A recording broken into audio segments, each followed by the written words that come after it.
well, it was at the end of his life when he finally, the first time he ever talked to me about what he did with the tank, and even that he didn't go into detail.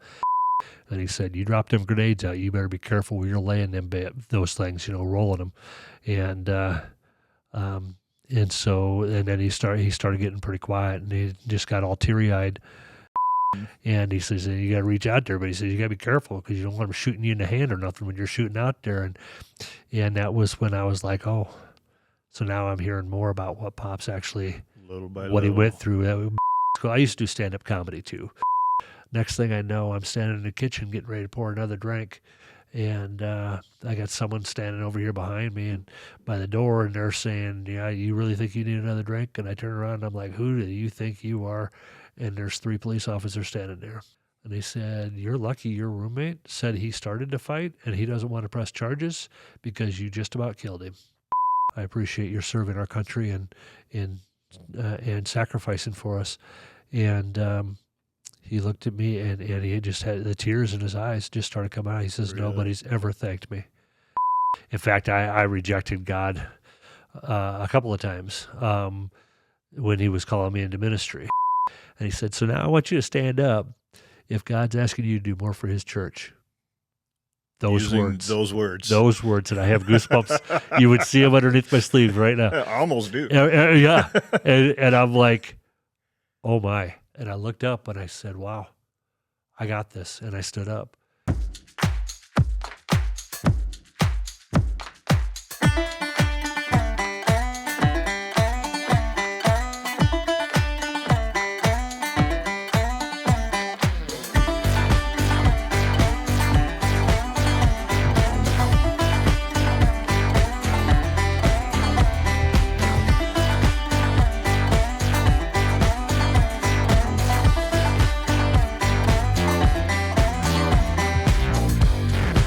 This is Jimbo from the YouTube channel Jimbo, South Dakota, and this is the Hog House Chronicles podcast.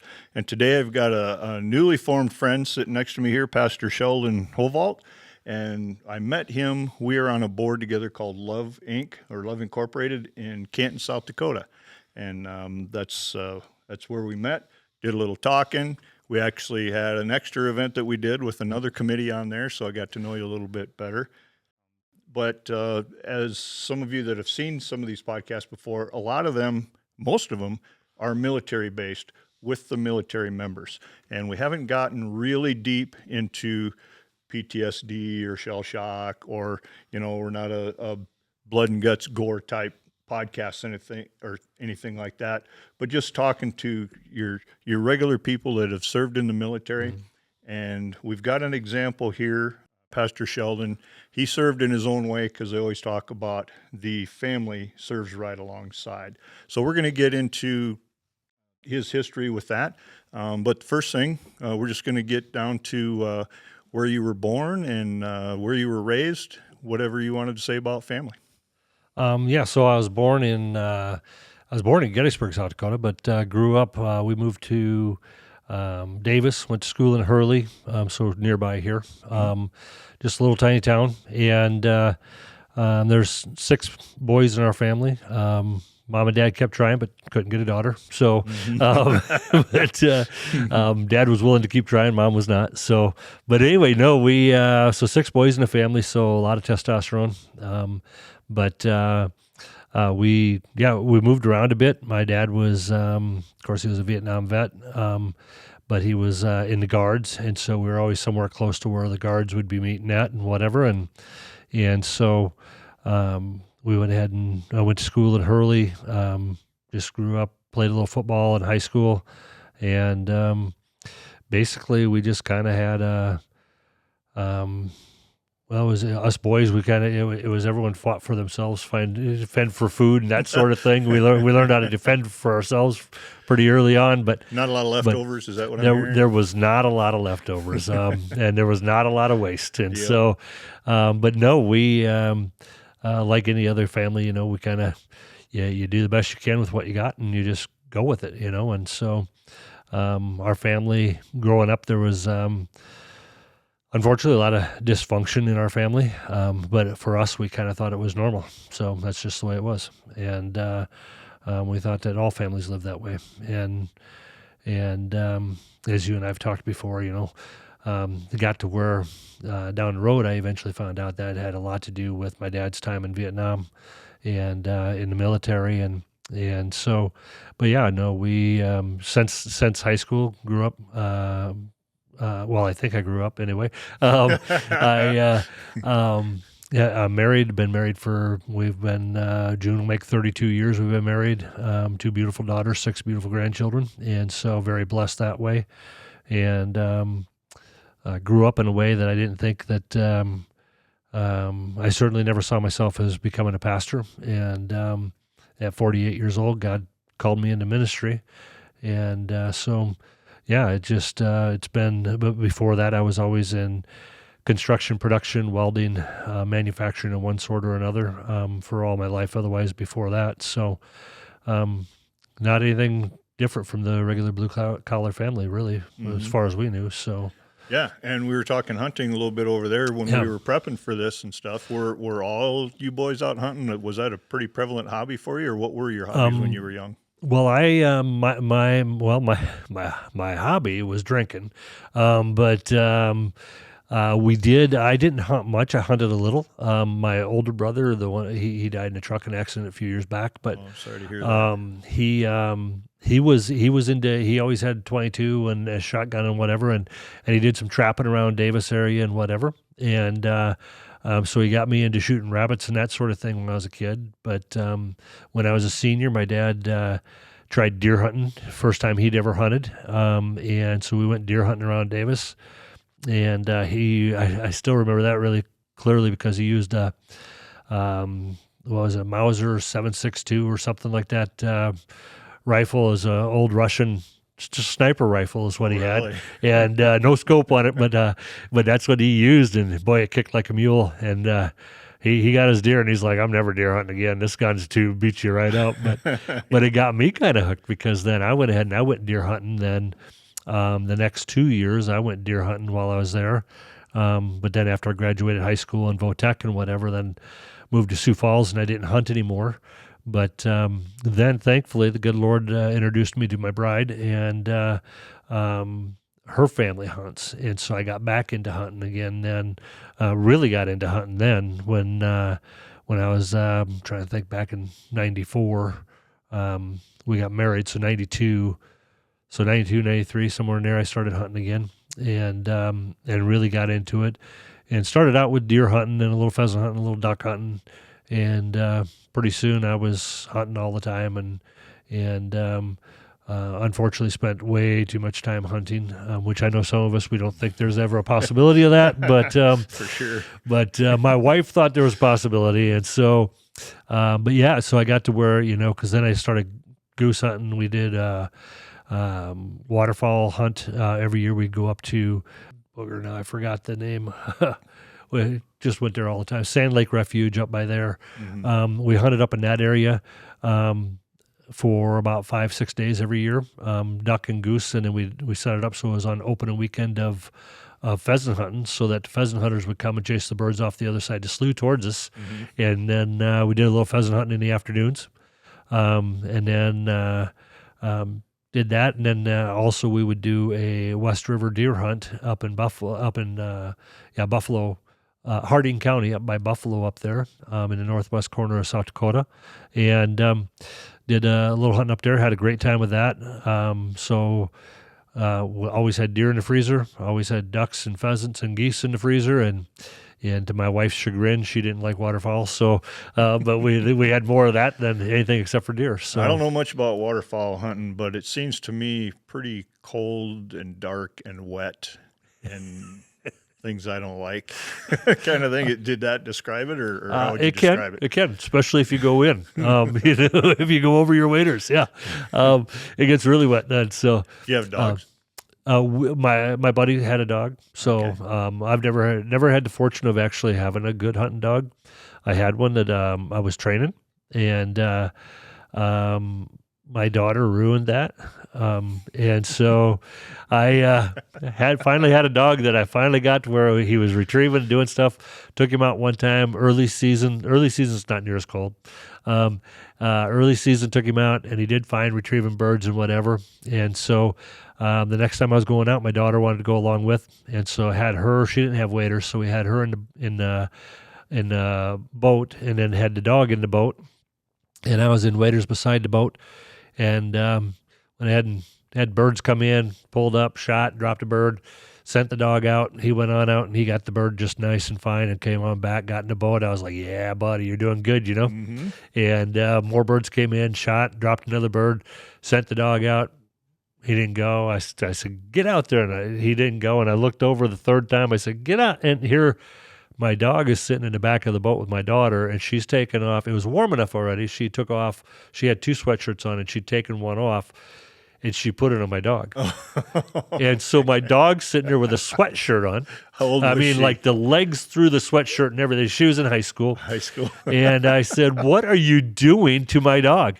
And she said, well, he was cold. I said, he's not cold. She says he was shivering. I said, he's not shivering. That's anticipation. He's excited. Leave him alone.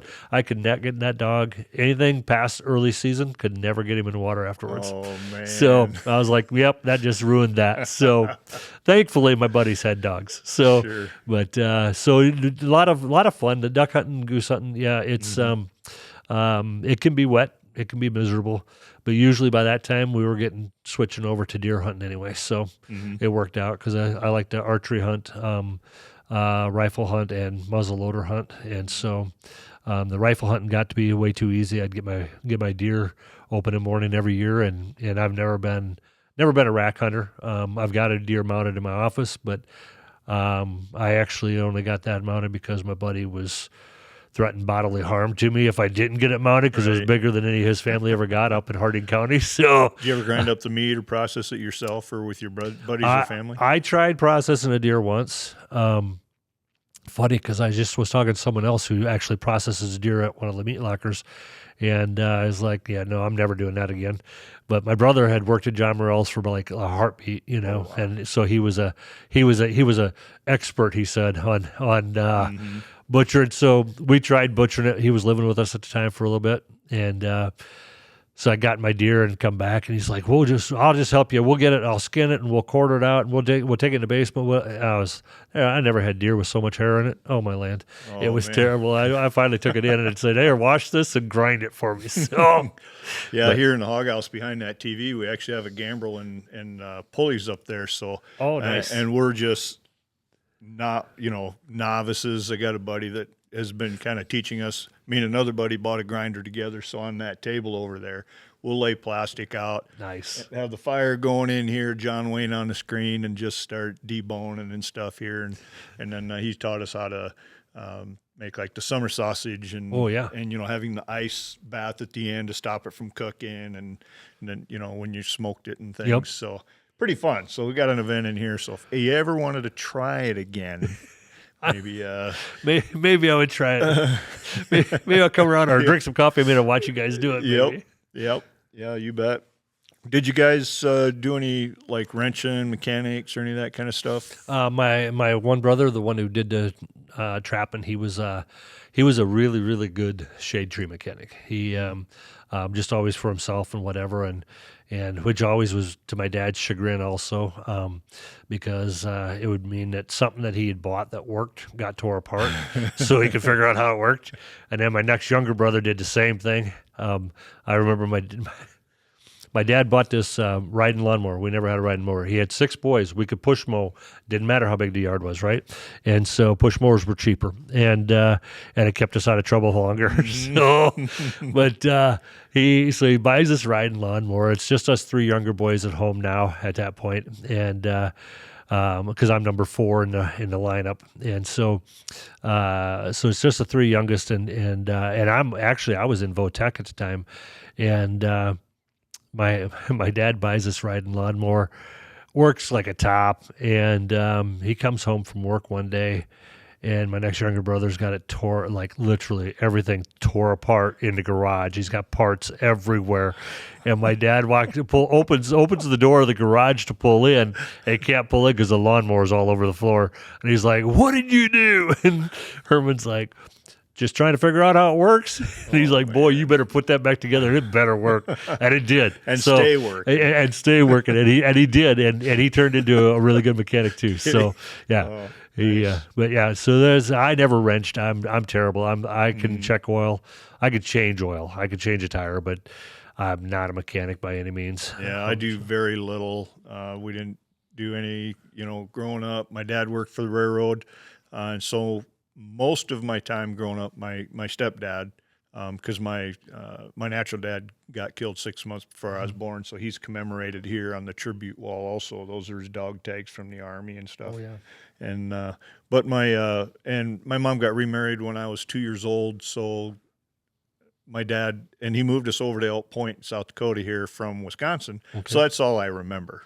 He's the only dad I remember. Yep. But he was, most of my time growing up, he was gone all week and was just home on weekends. So that didn't leave a lot of time for, working with my brother and I and teaching us some of that kind of stuff. But I've changed a couple of water pumps in like 1970s Chevy pickups and oil and stuff.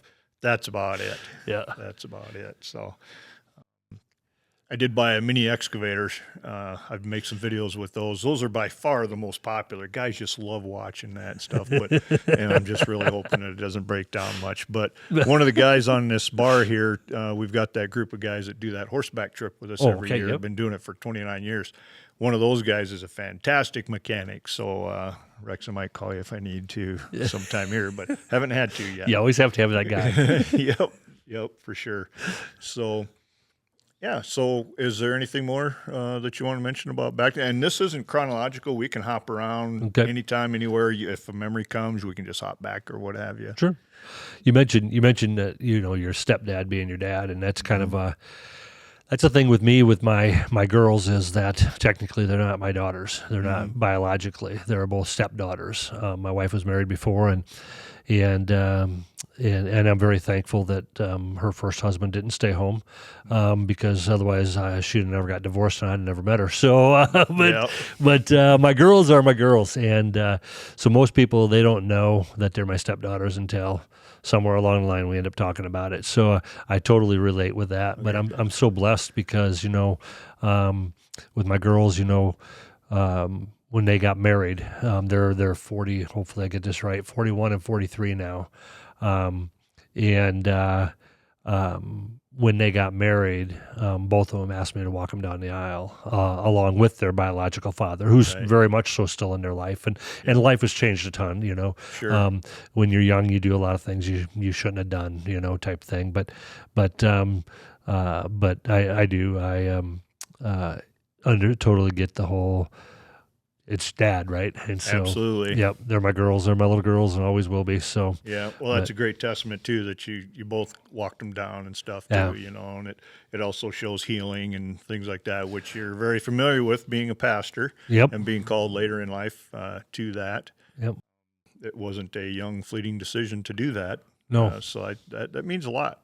I used to think that a lot too when some guys would come into the military. There was one guy that came in my shop, and he was at 28 years old when he started. Okay. So it was a definite decision and a stick-to-it decision, at that point. So that's what I thought of when you were telling me that it was a little later in life that you got the call. Yeah, so, yep. Yeah, me and him, we had a good argument before I ever stepped into ministry. So that's usually a good thing. Yep. We did some wrestling. You read about the guy in the Bible? Yeah, we did some wrestling too. Nope, my hip's okay. So I gave in before that. So,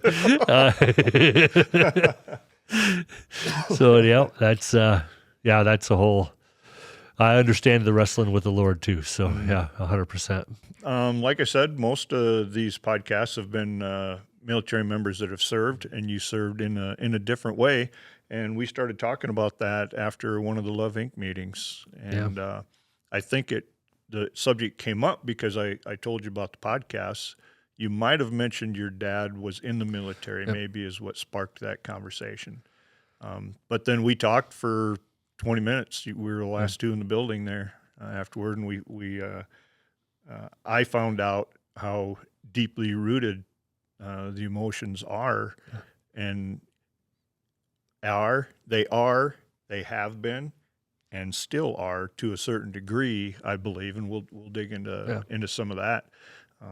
But there are so many people that probably have similar stories, and you just don't know if they ever really had any help or not, right, or any kind of relief and stuff. So that's my lead in for you. You can just say whatever you want. Well, we'll go from there. I mentioned the dysfunction in our family earlier, and that dysfunction come from, as I found out later in life, when I was in my 30s, I finally pieced it together. My late 30s, I think I was 38, 39, when I finally really started understanding that dysfunction actually came from my dad from Vietnam, from the struggles he was still having from Vietnam. Even then, he served. I'm a Vietnam baby.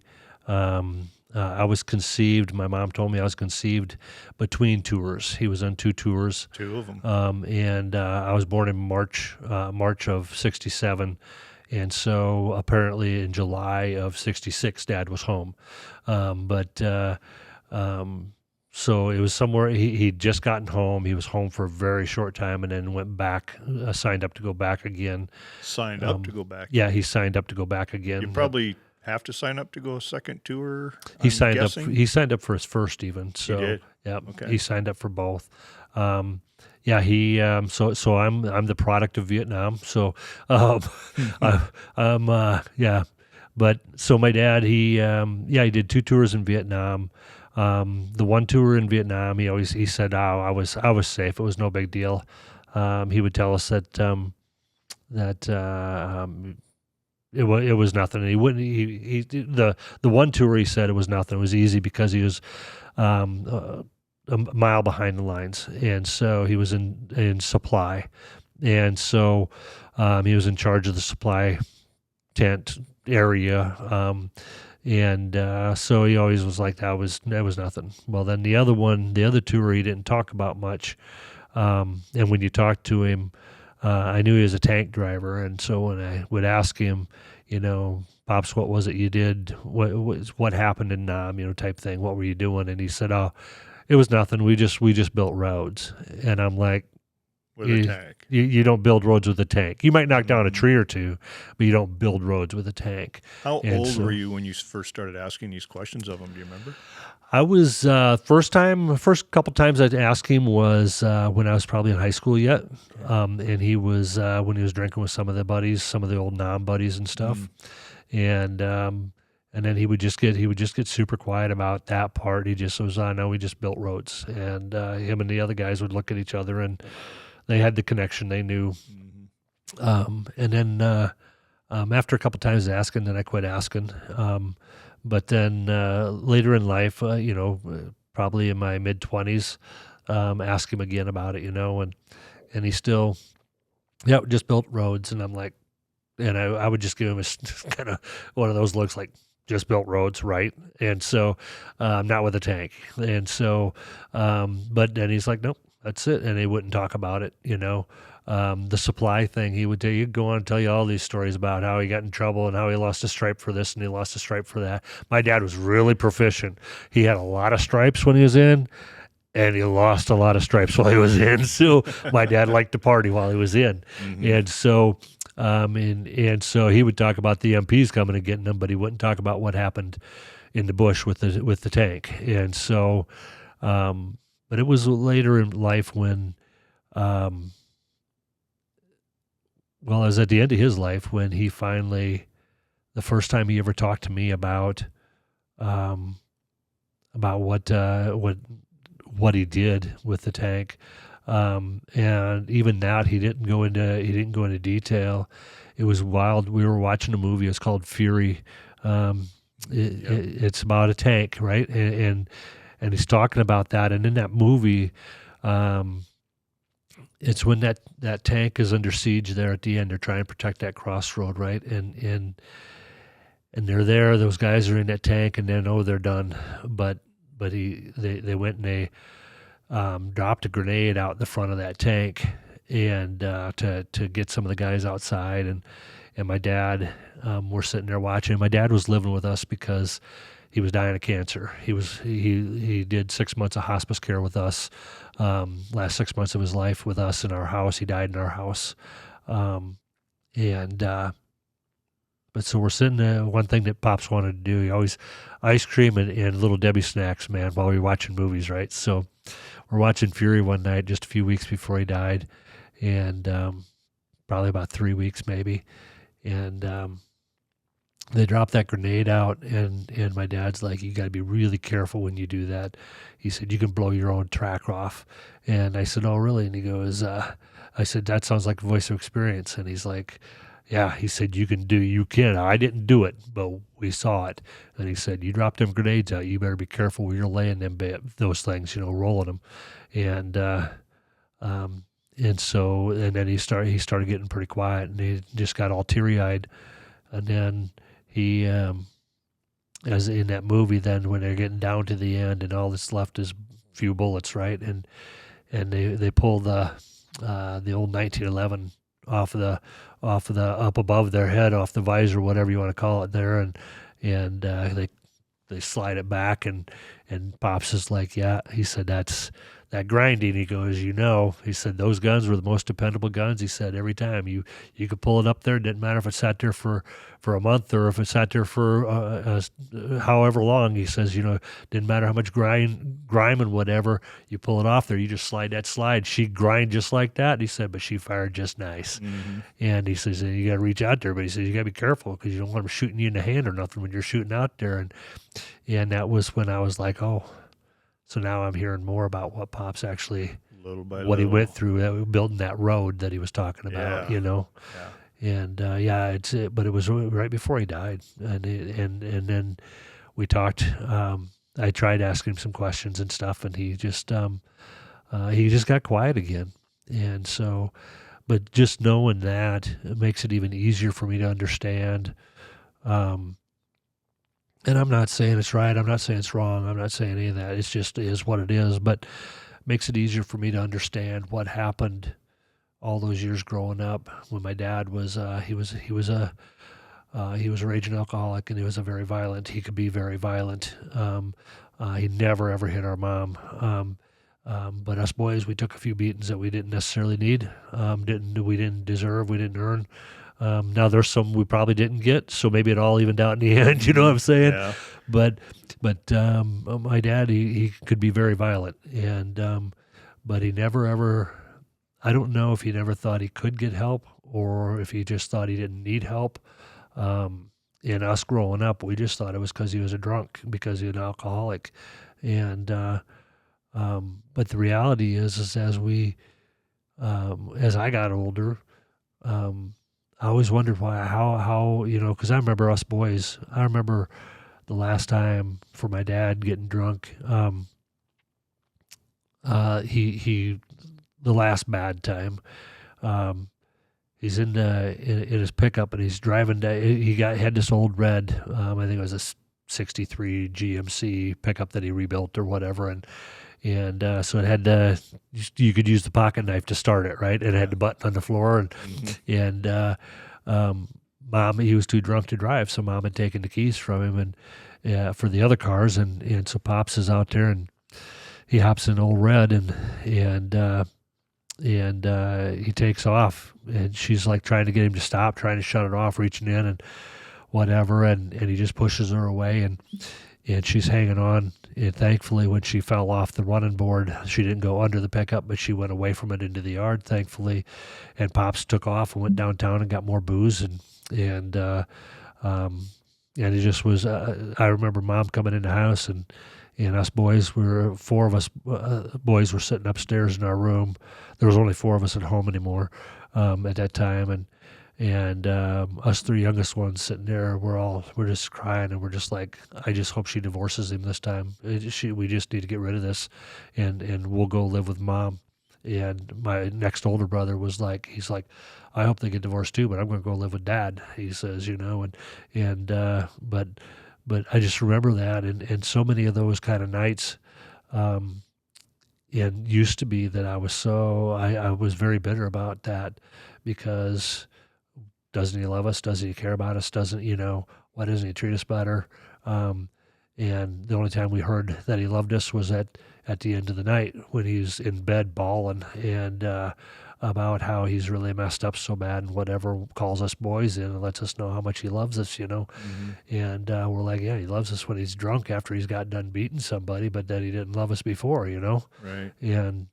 But as I grew older, as I started maturing in life, and started finding out more about Vietnam, more about military service at all.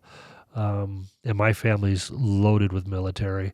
When my dad was in Vietnam, if my count is right, I had 7 uncles in Vietnam all at the same time. Oh, man. Or 6 uncles, my dad and 6 uncles. Yeah. They weren't my uncles all yet. One of them was, the rest of them weren't yet. But by the time they all got out of Vietnam and stuff, they married my mom's sisters and whatnot.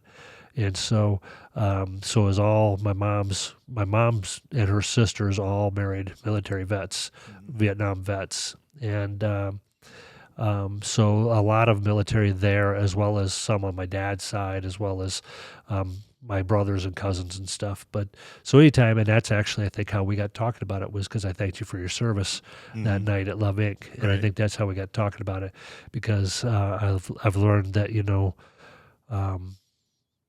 one thing you hear about these people who they come back from Vietnam, and people spitting on them, call them baby killers and all that stuff, right? And my dad said that never happened to him. He was fortunate, one of the fortunate ones. He said it never happened, but he also said he used a tank to build roads. So I'm not certain whether it happened to him or not. Right. But I've run into a lot of Vietnam vets who nobody's ever thanked them. No one ever thanked them for serving our country, and that was even in Canton. After we moved to Canton, we moved down here in 2018, and I was in there within that first year. I was seen this gentleman in there, and happened to notice a Vietnam vet hat, and I said, just went up to him, shook his hand. I said, just thank you, sir, for your service, and he looked at me and he said, what? And I said, thank you for your service. I appreciate your serving our country and sacrificing for us. And he looked at me, and he just had the tears in his eyes just started coming out. He says, Really? nobody's ever thanked me. And that's in the last few years. And so there's still people out there who probably have not been thanked for serving our country, Yeah, I didn't know, just to interrupt you for a minute, till like 2 years ago, actually about when I started doing these, I found out that there is, I don't remember the exact name, but it's like a Vietnam Vet Day. It's somewhere 29th of March or something right in there. And they have an event at the DAV in Sioux Falls. And I've interviewed some people from up there as well. And it is kind of cool to go to there. You meet a lot of vets. You have some food. There's actually a book about this big, Vietnam vets still coming home, their stories in their words. Okay. It's like, I don't know, 60 stories in there maybe, or I'm not sure if it's that many. But I've read them all, and a friend of mine has the book right now. I've interviewed 4 or 5 people out of there now. But it's neat to go there and talk to those guys, and they talk about that. And, they welcome each other home, but they also have stories of that catching on more in the public, like what you're saying. Yeah. And I got in that same day, I got invited to one down in Lenox, and then one of the guys in my church ended up pulling up there. Oh, okay. As well. So I got to go to 2 of those. I spoke at the second one, just offering this to people. Yep. And there's been a couple that have taken me up on it. But the thanking them and welcoming them home, some of them just get flabbergasted. Yeah. Because they can't even fathom that happening. Because some of them, as you know, had horrible welcomes home. Right. Exactly. Mm-hmm. Yeah. That's just, well, and that's for me, I make it a point. I make it a point to thank all of our active duty vets. Doesn't matter, anyone military. If I know they're a vet, I try to never miss a chance to thank them for their service. And another thing is that I've because of my upbringing, thank their families. I'll thank wives. I'll thank children. And they'll look at me like, "What are you doing?" And I'm like, Because you sacrificed just as much as he did, yeah, in a different way, but you sacrificed too. You stayed home and raised the kids while he was over serving, and even if they're just local, maybe they're in the guards or whatever. There's still a sacrifice to it because there's still that time, whether it's guard training in the summer or the last how many years now, we've been calling our guards up time and time and time again. So even in the guards doesn't mean that you stayed stateside necessarily, right? Yeah, for sure. They're serving all the time. Absolutely. And so it's for me, it's the family sacrifices just as much. And because of, like I say, as I've gotten older, I've learned to understand that a lot of what we went through as kids was directly related to my dad's service in Vietnam, and so there are other kids who go through the same thing, and there are others that have the same struggles, and I've talked with a few vets, and just hey, you want to talk sometime? We can sit down and talk, not anything like this, but I mean, just me. And this was even before being a pastor, even, just, hey, you want to sit down? Back then I drank. So it would be, hey, you want to sit down and have a beer, whatever. And so very few, I've had a couple of them take me up on, sure, let's talk, but very few have. But nonetheless, I want to make sure that offer's there because they don't know me. If I'm meeting them on the street, they don't know who I am. They don't know. I can tell them my dad was a Vietnam vet too, yada yada. But that doesn't mean that it really relates to them. Well, sometimes that anonymity helps. Yep. Sometimes they'll only talk amongst themselves, or they'll only talk if they've had a drink or two to relax themselves. Yep. And there was it 2 or 3 guys in my church. We go to Mo Parish down here. It's 3 churches together.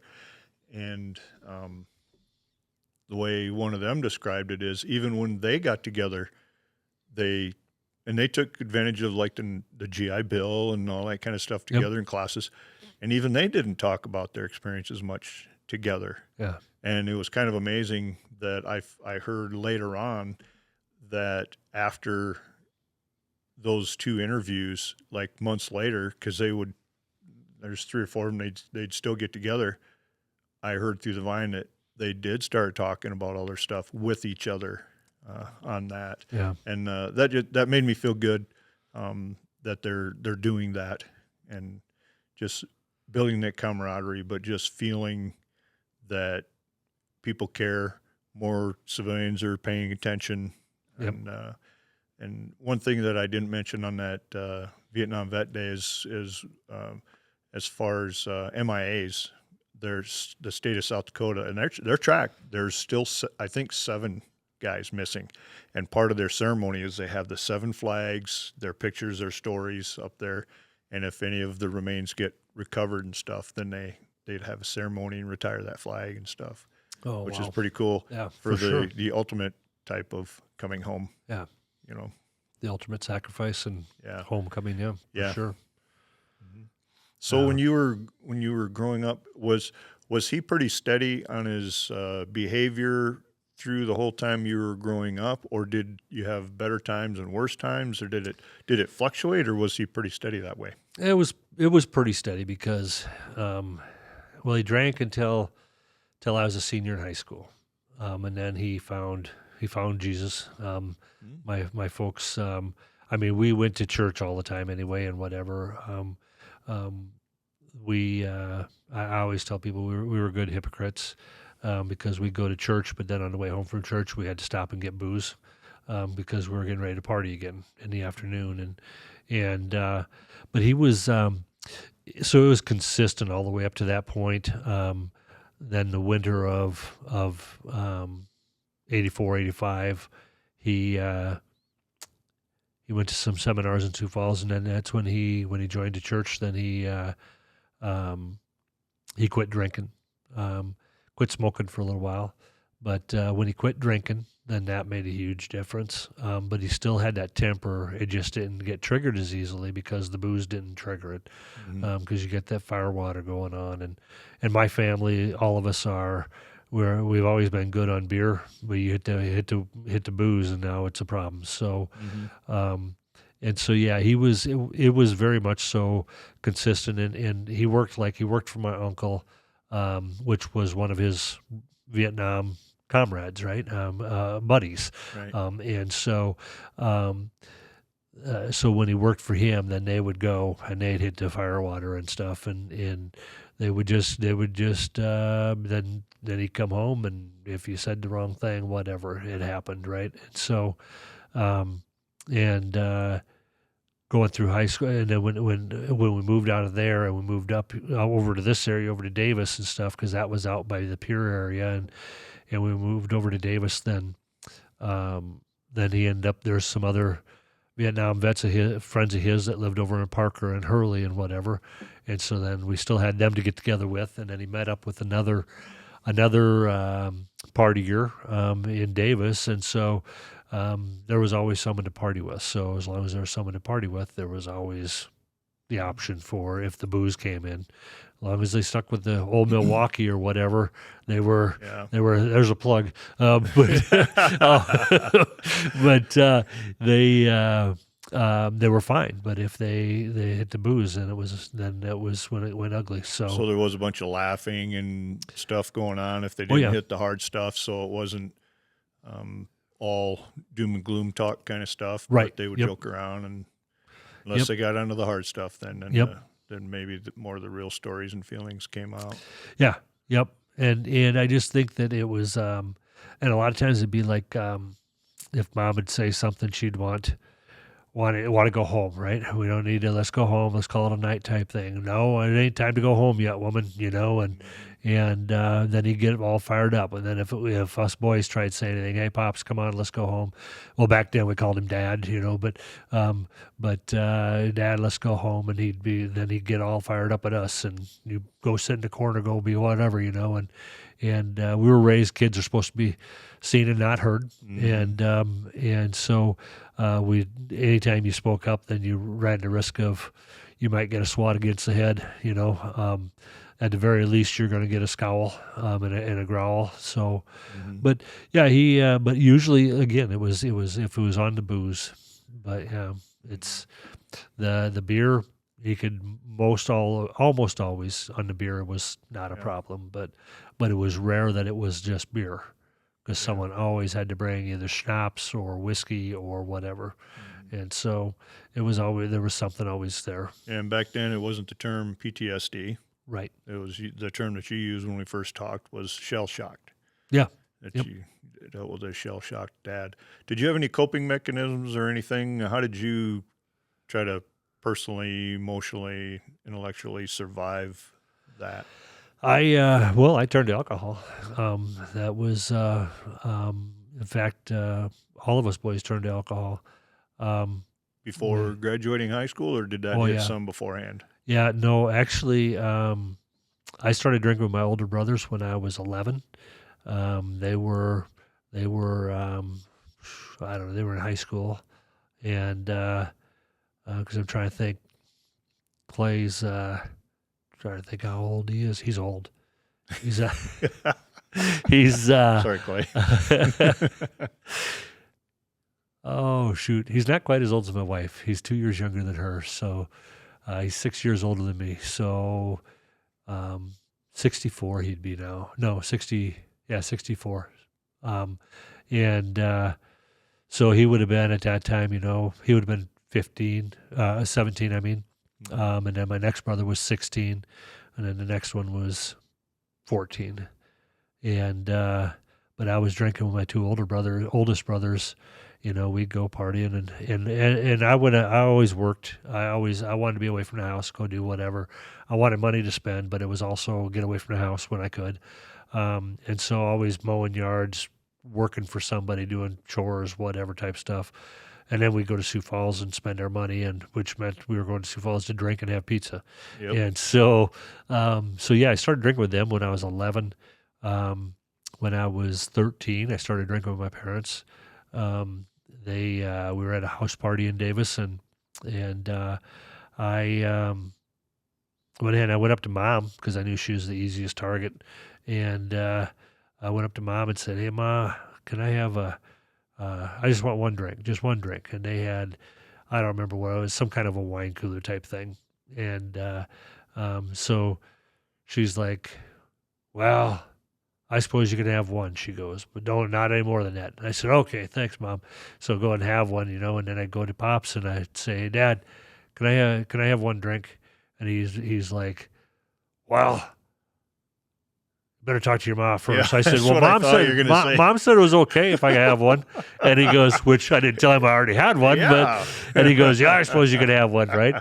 And then by the time I went for the second one, then they didn't even care anymore. Mm-hmm. And I got blitzed drunk and went and fell out. We were at a trailer house. I went to step out the back door to go out and go to the bathroom, and there was no steps. I didn't realize it, and so fell face down in the dog pen, and got up and ended up going back in afterwards, and everyone laughed. And, "Hey, Shell, how's it going? That was fun. How was your fall?" Yeah. And all the jokes. Well, so then I just went to the fridge and got more booze, and that was the start of drinking with Mom and Dad. And then I drank with them many times. So your after that. mom had some as well then? Oh yeah, Mom drank Okay. heavy too. She never drank until her and Dad got together. And then, which was in high school. They were high school sweethearts.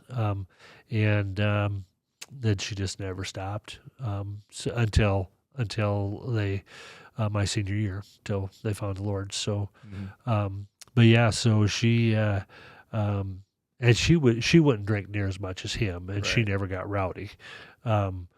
She never got angry or nothing, and she always was trying to defend us boys, protect us.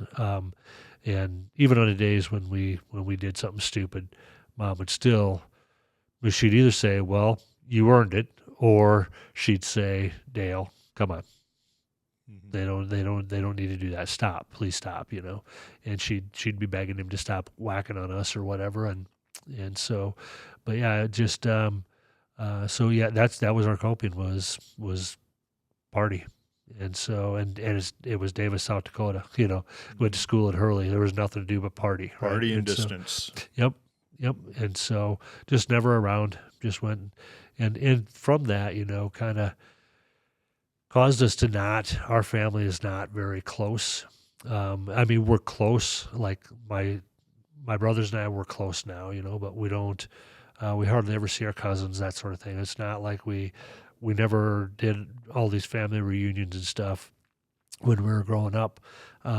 Since we've been adults now, some of my mom's side has started getting together. But for the most part, like us, Mom and Dad, they wouldn't see us, and they wouldn't see me for 3-4 months. And pretty soon they'd stop by my apartment and be like, "Well, we haven't seen you in a while." And I'm like, "Oh, hey, how's it going?" "Yeah, I'm going out partying tonight. So we got whatever, you got an hour, but it was just never a priority, because the party was always the priority.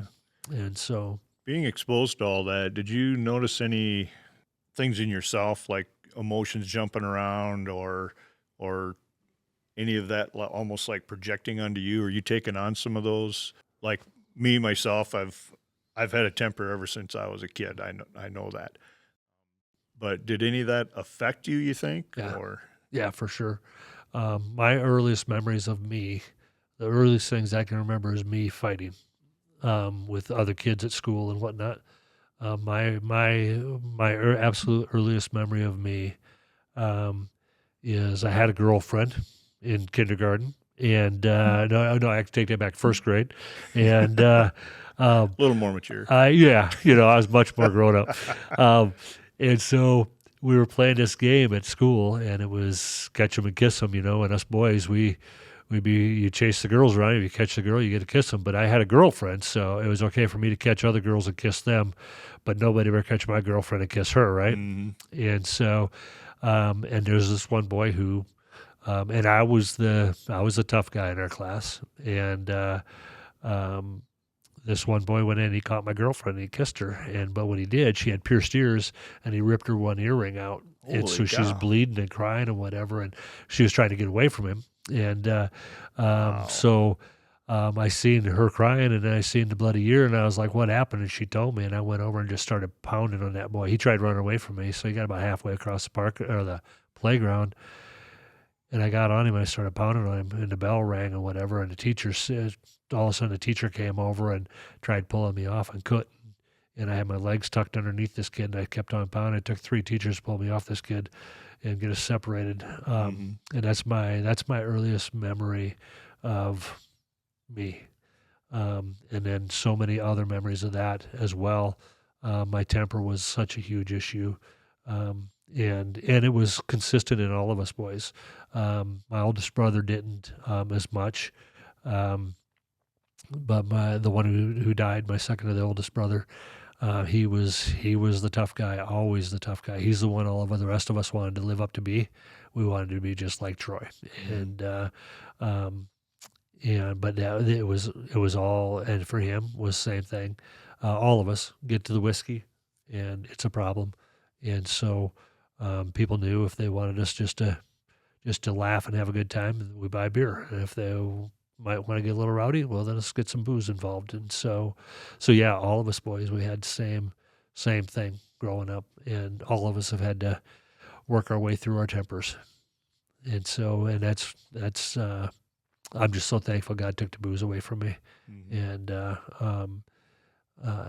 he's helped me immensely with my temper. He still makes me work on that once in a while. So, but yeah, it definitely trickled down into the rest of us. Partly learned behavior, mostly learned behavior, I think, but it was so ingrained in us because it's. I remember it forever in my life. I never remember a time where I didn't have, in my early years, where my dad wasn't. I mean, there was times he wasn't drunk or angry or whatever, but I mean, as far as the memories that stick out are the ones that are the most graphic or the most violent, I guess. Right. But yeah. That kind of leads into this, and I was going to ask you, and you can only just answer whatever you want or decline or whatever, but what was one of the most challenging days or situations that you remember with that situation? As far as with the drinking and stuff, you mean? Yeah, just dealing with your dad and the PTSD. Man, I don't know. There's a few. Or was it just mostly a consistency of what you've described already? Yeah, it's mostly consistent. The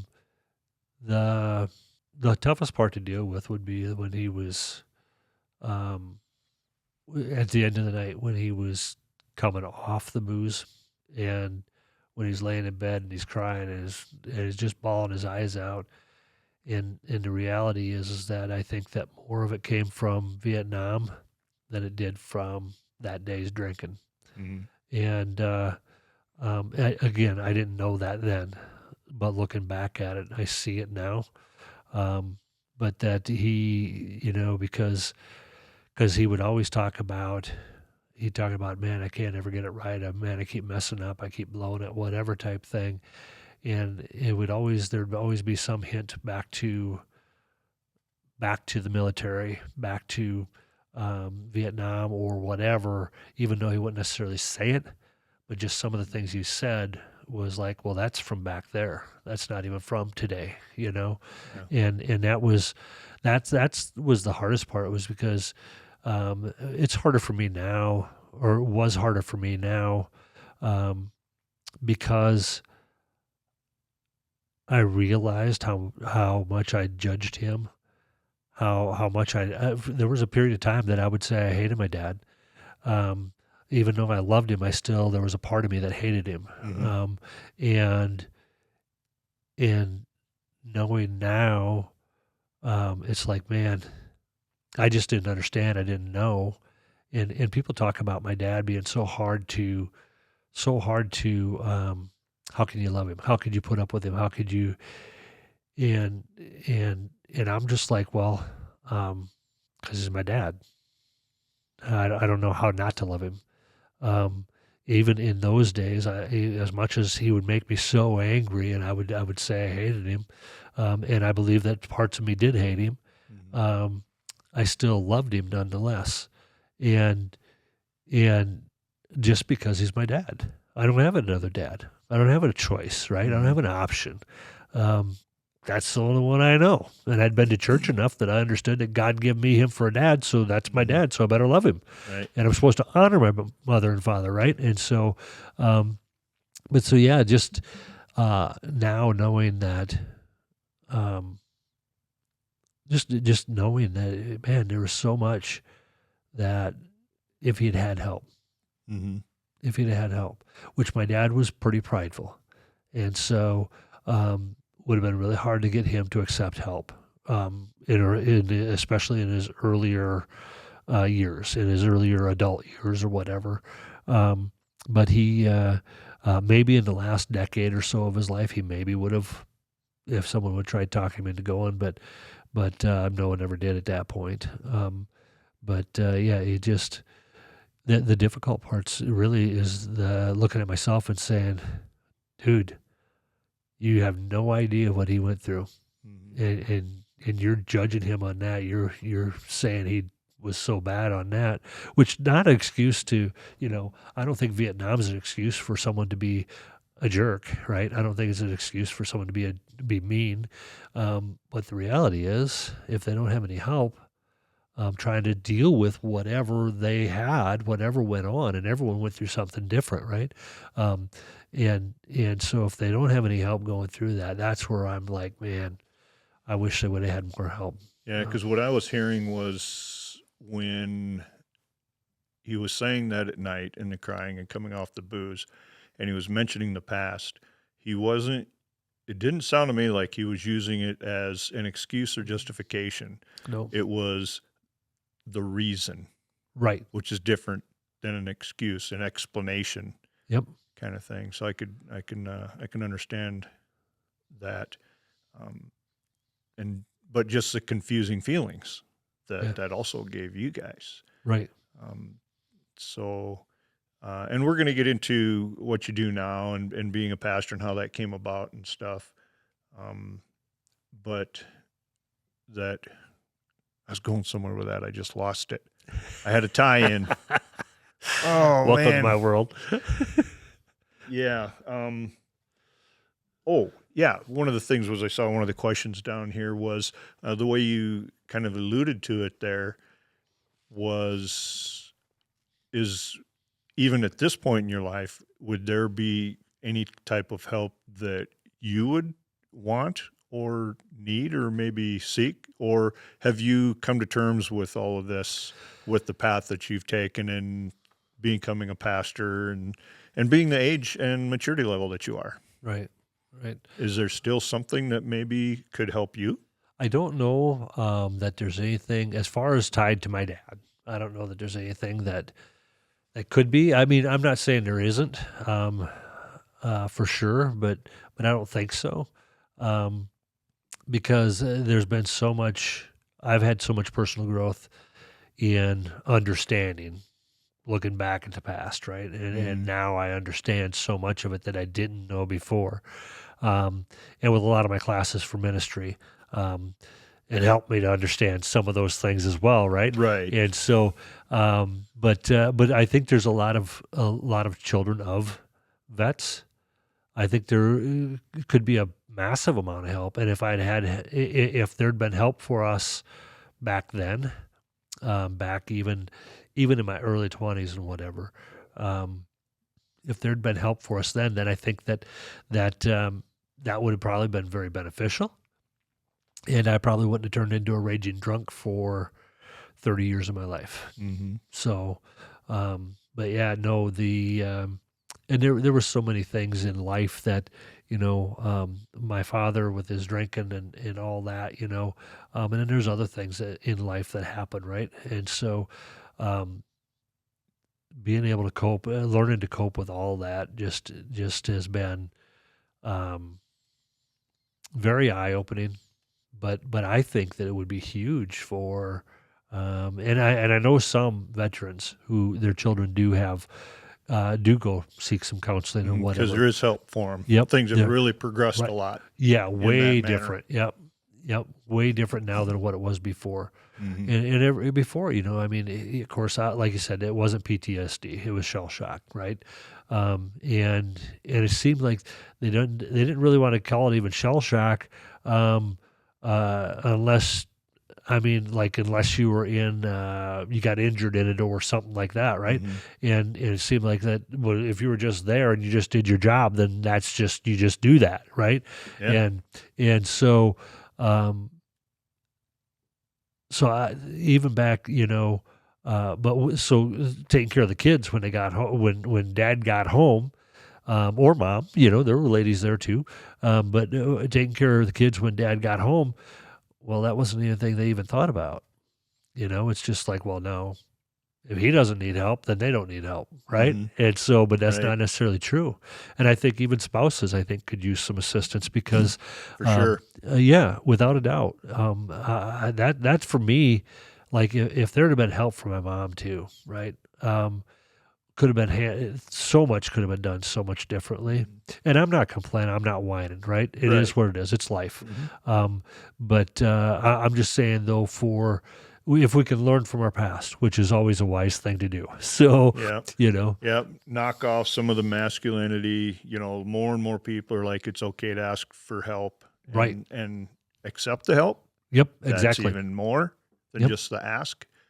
And and there's something called Military One Source that's available to all the military, and you can get financial advisor help, emotional support, and there's a certain number of sessions that you can get for free on each subject that you talk to them about and things. So things have really gotten better with that.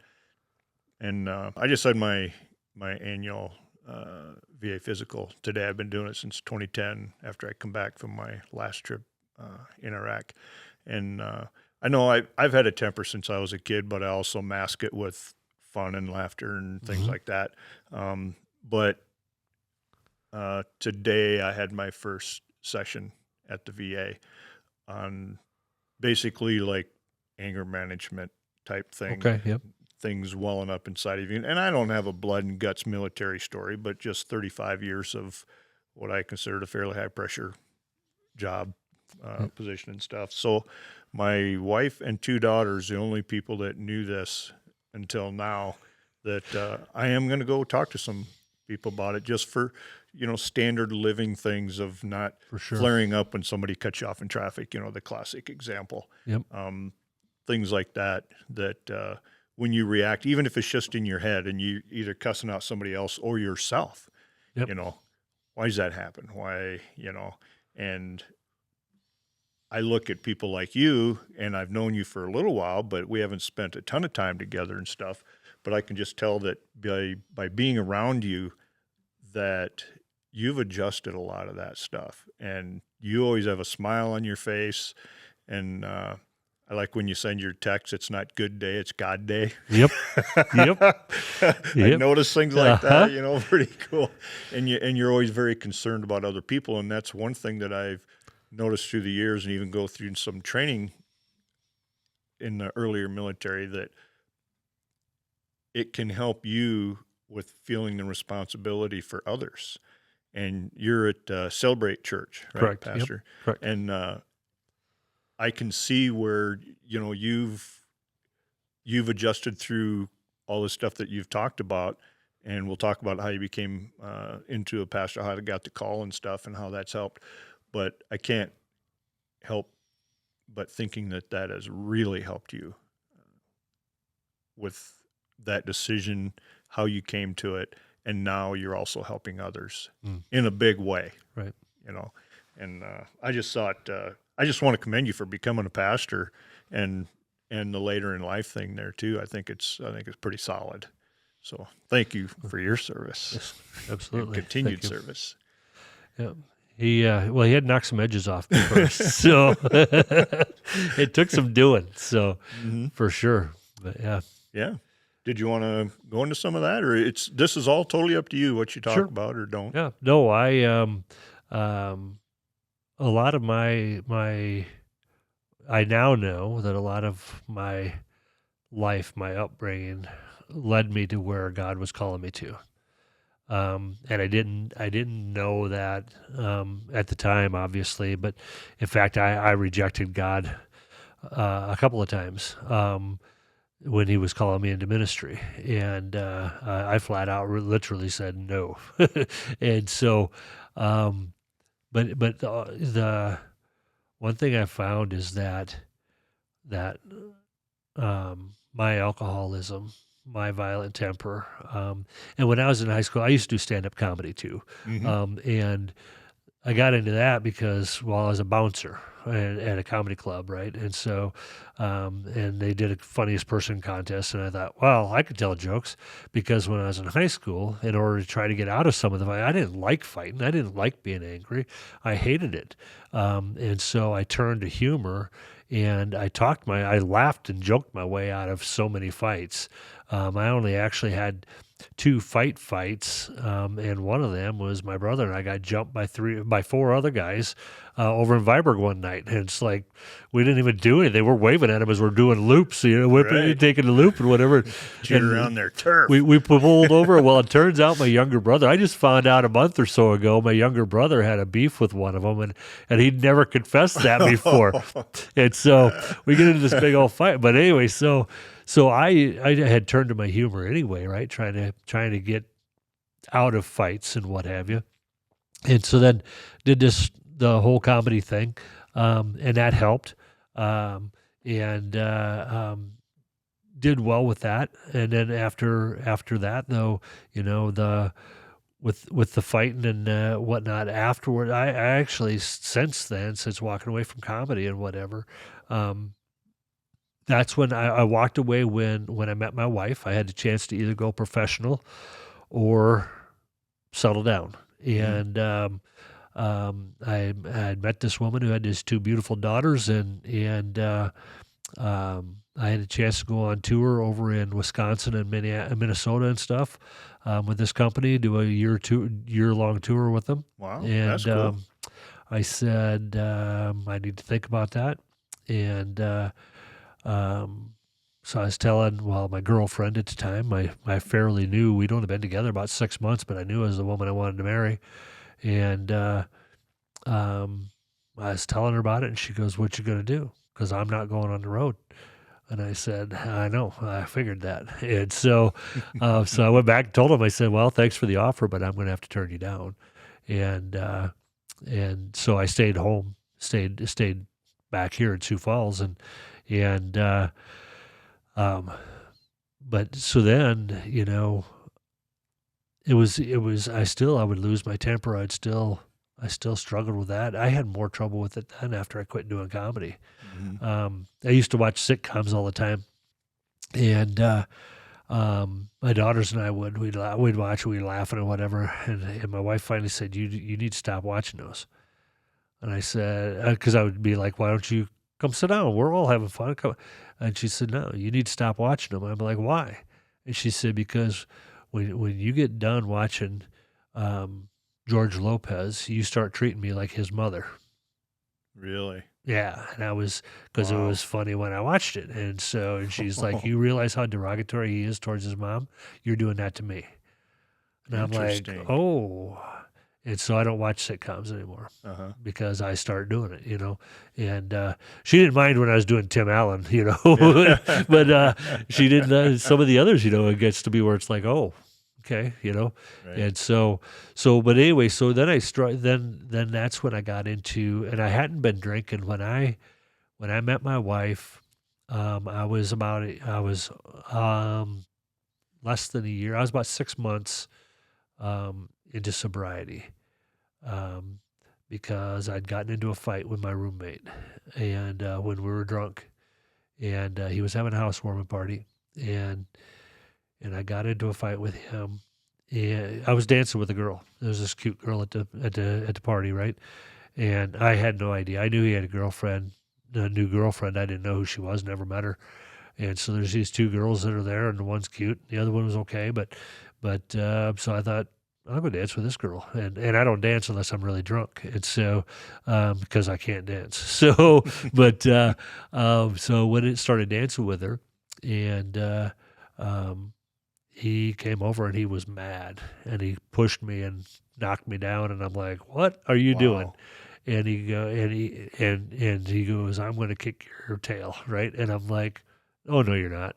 And I come up off the floor, and the next thing I know, I blacked out. It was blackout moments off and on throughout it. Next thing I know, I'm standing in the kitchen getting ready to pour another drink, and I got someone standing over here behind me and by the door, and they're saying, "Yeah, you really think you need another drink?" And I turn around and I'm like, "Who do you think you are?" And there's 3 police officers standing there, and they said, "You really think you need another drink?" And I said, "Yeah, what's it to you?" And they said, "You're lucky your roommate said he started the fight and he doesn't want to press charges because you just about killed him." And and I'm like, "What?" And they're like, "He's in the ambulance on his way to the hospital right now." Oh, wow. And that night, that scared me huge. And so I quit drinking that night. Mostly out of fear of being arrested and going to prison, not knowing how my roommate, who was my friend, how he was gonna fare. Turns out that it was his girlfriend, his new girlfriend, and he knew at the time I was a womanizer, and he knew it, and he knew exactly where I would go with that if I had a chance to do anything, and yeah, I was not a pastor. I'm just saying this was long before that. But and I'm not proud of it. It's just the reality of life, right?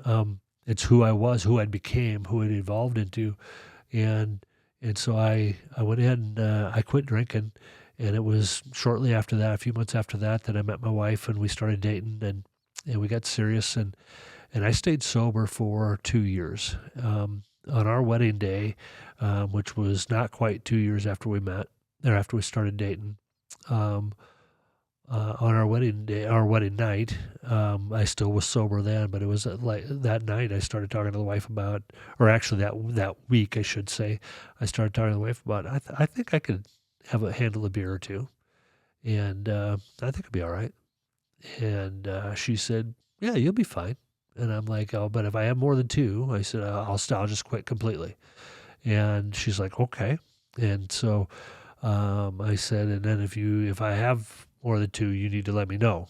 I need to stop," right? And so, and she's like, which should have been a red flag for me to start with, and it wasn't, because every good alcoholic says they can handle their alcohol. And so anyway, I started drinking again, and the next day it didn't take any time at all, and I was back up to a 12-pack or a case a night. And she would make excuses for me and say, "Well, you weren't that bad. You didn't cause any trouble. You were fine." But then as I started, when it went from beer to booze, then my temper came back in. And I became a raging alcoholic. And unfortunately, more raging than I wanted to be, in more ways than I wanted. And but then I couldn't quit. I couldn't stop. And I tried for years to stop. So then I drank for the next, would have been, 20 years or whatever it was. I wasn't expecting that number. Yeah. I became a raging alcoholic for a long time, because I got to think I was 24, 25 when we got married. I don't know. It was a long time ago. I have to ask her all the time. And so I was about my mid-20s.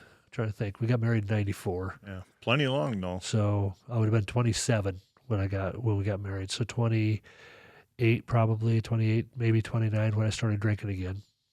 And so I guess it wasn't 20 years. It would have been less than that.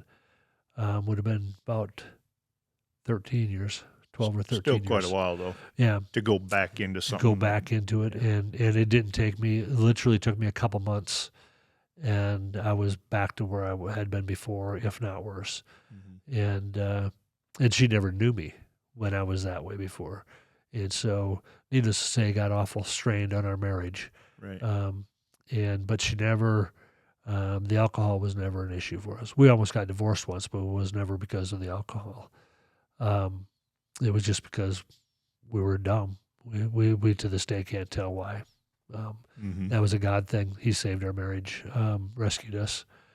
But because of the alcohol and because I know I could get away, I got away from it, right? I got scared straight, right? Scared sober. So you didn't go through official rehab program or anything like that? No. You were able to, with his help, stop? He literally took it away in a moment. I told him no, right? And so when I was trying to think and get my years right, so I was 48 when he took the alcohol from me. I went in, I was, make sure I got that right now. I think I was 48. Yeah, I know I was 48 because I just did a 10-year coin. So when I was 46, I started having this discussion with God, and I knew where I was at. At the time, I was the foreman of a precast concrete plant in Sioux Falls. I was the foreman, I was quality control guy, and I was a safety coordinator, as well as in charge of doing all their special fixtures. And so needless to say, I was working a boatload. So I'd work 60, 70, 80 hours a week, party the rest of the time. And so, but I knew things were going downhill. I wasn't happy. I knew that I needed to get out of there. I'd started over the course of the year or two before that, I'd started actually trying to find my way with God and reading the Bible. And, I'd claimed to be a Christian all my life, but I never had actually followed Jesus, right? And so, and so I was having this conversation with God for 2 years there. And over the course of that 2 years, I would be like, okay, Lord, I know you want me to do something else. What do you want me to do? I know this isn't what you want me to do. This is not where you want me to stay. My anger is just raging all the time. All I'm doing is drinking more and more. I can't quit drinking. I can't quit being angry. What is it you want me to do? And God would respond to me, and I would hear him tell me, I want you to do more for my church. And so I'm like, all right. First time he told me that, I'm like, got it. I can, well, you know what? We'll be on a greeting team. We'll start serving on the greeting team at church, right? And then we're connecting with the new believers, and then we're doing whatever. And each time I'd have a really bad day, I'd go ahead and I'd have this conversation with God. It's like, come on, what is it you want me to do? You don't want me doing this? Why do you got me still here? Let's go. Let's move elsewhere. What is it you want me to do?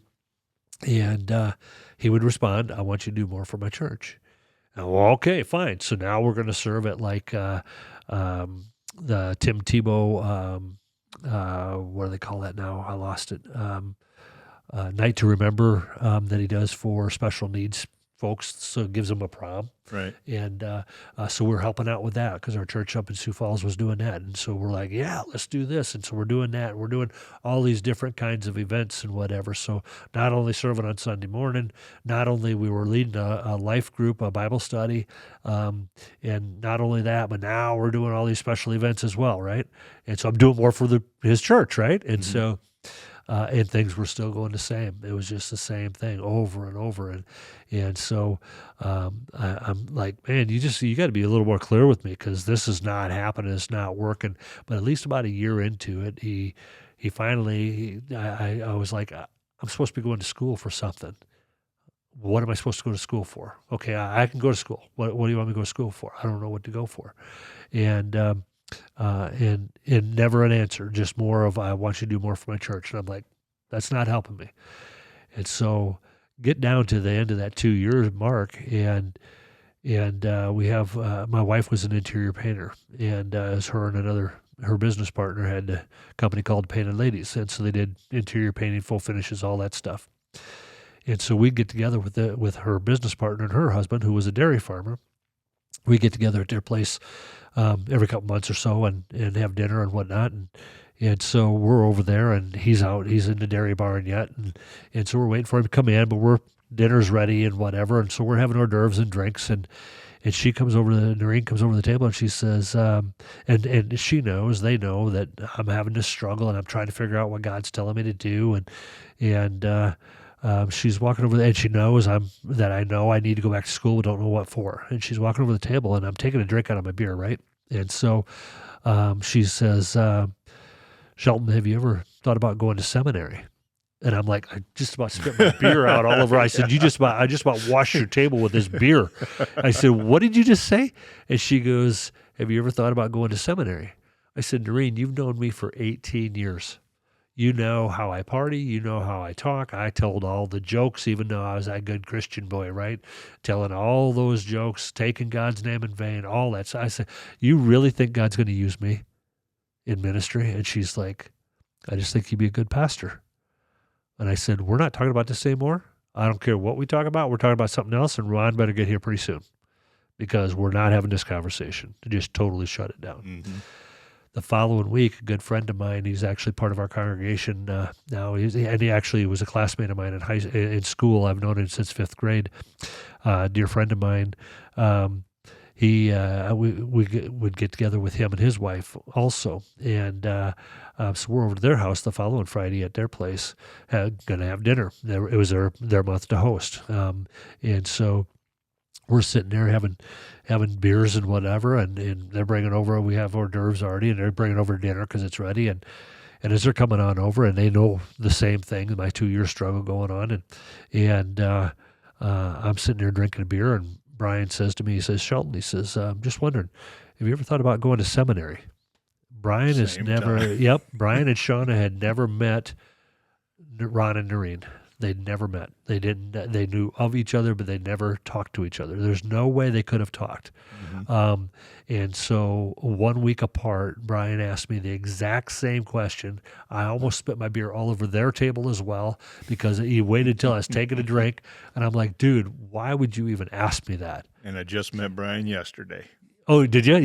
Yep. And so, yeah. And so he says, I says, why would you even ask me that? I said, Brian, you've known me since 5th grade. You've been with me at many of the parties. You've seen me at my worst. You've seen me in it all. Why would you even think God's going to use me? And he looks at me and he says, I just think you'd be a good pastor. Back to the simple answer, right? Uh-huh. And I said, we're not having this conversation. How'd your week go? Right. And I'm just like, we just changed the subject. Yeah. When you were saying the 2 times that you disobeyed or rejected the term that you use, I thought it was just you and him talking, not somebody else giving that to you. No, there's witness. There's witness. So I'm like, okay, so this is not, now why would anyone, I'm like, this makes no sense. I even told Joe on the way home, I'm like, why would they even ask that? Why would Noreen ask me that? And then when we're going home from Brian and Sean, I'm like, why would Brian ask me that? And she's like, I don't know. And she just got quiet about it, right? And so I'm like, whatever. So we just blow it off again, right? I'm like, no, that's not happening. God's not going to use me in ministry. There's no way He can. And so the following weekend we have actually the following Thursday I'm at work, and it's just, things are just horrible. I'm just so raging mad. And I'm out in the back because of all my roles. I could be anywhere on the property at any time and no one questioned me, right? So I went to go check pipe in the back end of the lot. And so I'm back there and I'm checking pipe, but I'm having a conversation with God.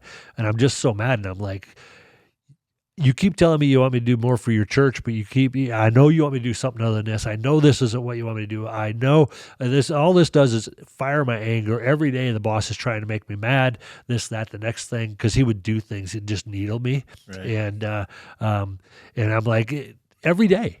I know this isn't where I'm supposed to be at. So where do you want me to go, right? And I'm just like, you got to make it loud and clear because I obviously can't hear you very good. So make it really clear for me. And I'm getting over to the golf cart to get ready to head back up, and I hear him say, I want you to do more for my church. And I'm like, that ain't even funny, you know? I'm like, that's all you're going to tell me. And I just got mad, and I just drove up to the plant, right? And so Friday was a rugged day, and Sunday morning comes around, and we're at church, and we're sitting there, and Pastor Keith comes up and he's like, this week God just wrecked my heart. We're not going to do the message we were going to do today. We're doing. I'm going to share what God shared with me this week, and some of you are going to stand up. And I'm going to ask you to stand up in a little bit, and you're going to know if you're supposed to or not. So some of you are going to stand up. And so he goes, but let me lay this out. And so he laid out how, at the time, Celebrate Church in Sioux Falls had a campus on the west side of town. They had the main campus on the east side, had one on the west side, and they had a satellite campus also in Brandon. And they were looking at planting 2 more satellite campuses. And he said, God wrecked me. And he said, he told me, when did it become about you? Because with the satellite campuses, then pastor's face is on all the TVs. But there's no pastor. There was a campus pastor at each one, but it wasn't the pastor because Pastor Keith was the pastor, right? And so, and God just wrecked him and said, when are you going to send out the disciples I'm giving you? When are you sending out the ones you've trained that I've had you train up? When are they going to go out? And so he said, God told me that we're supposed to plant churches. And he gave me a bold vision, and he said, we're supposed to plant 50 churches in 10 years. 50. Yeah, and which is extremely high by anyone's standards. And he says, I don't know how we're going to do it, but he tells me we have the disciples here. And he said, so that means we're going to be sending out. He says, I'm supposed to let go of my best people. I'm supposed to let go of the ones that I've trained up because I want them here with me because they can support me and makes my job easy, right?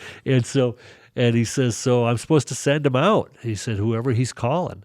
And he said, so now I want you to stand up if God's asking you to do more for his church.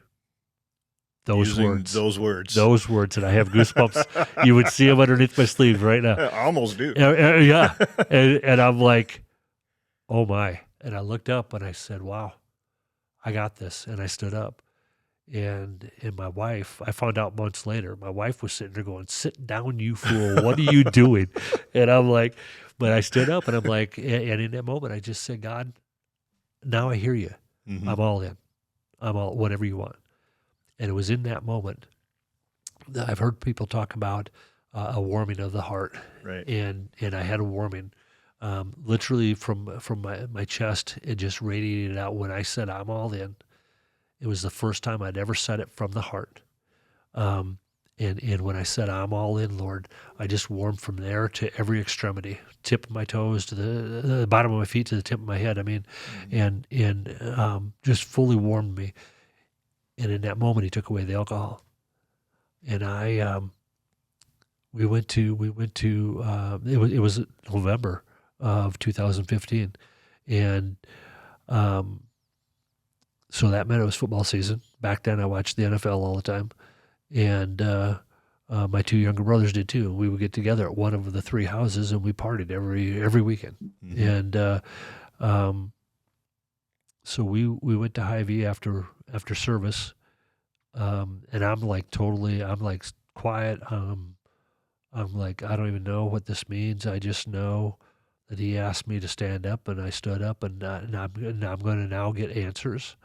Already had a meeting scheduled with that. I knew there was a meeting coming up that they were going to invite us to, tell us the date and time and whatever, and to take the next step, right? Which ultimately it became me coming into ministry. And but so we're leaving, and we get to the car, and I'm just like, I'm really quiet, and the wife's like, "Are you okay?" I'm like, "Yeah, I am. I just don't know what's next."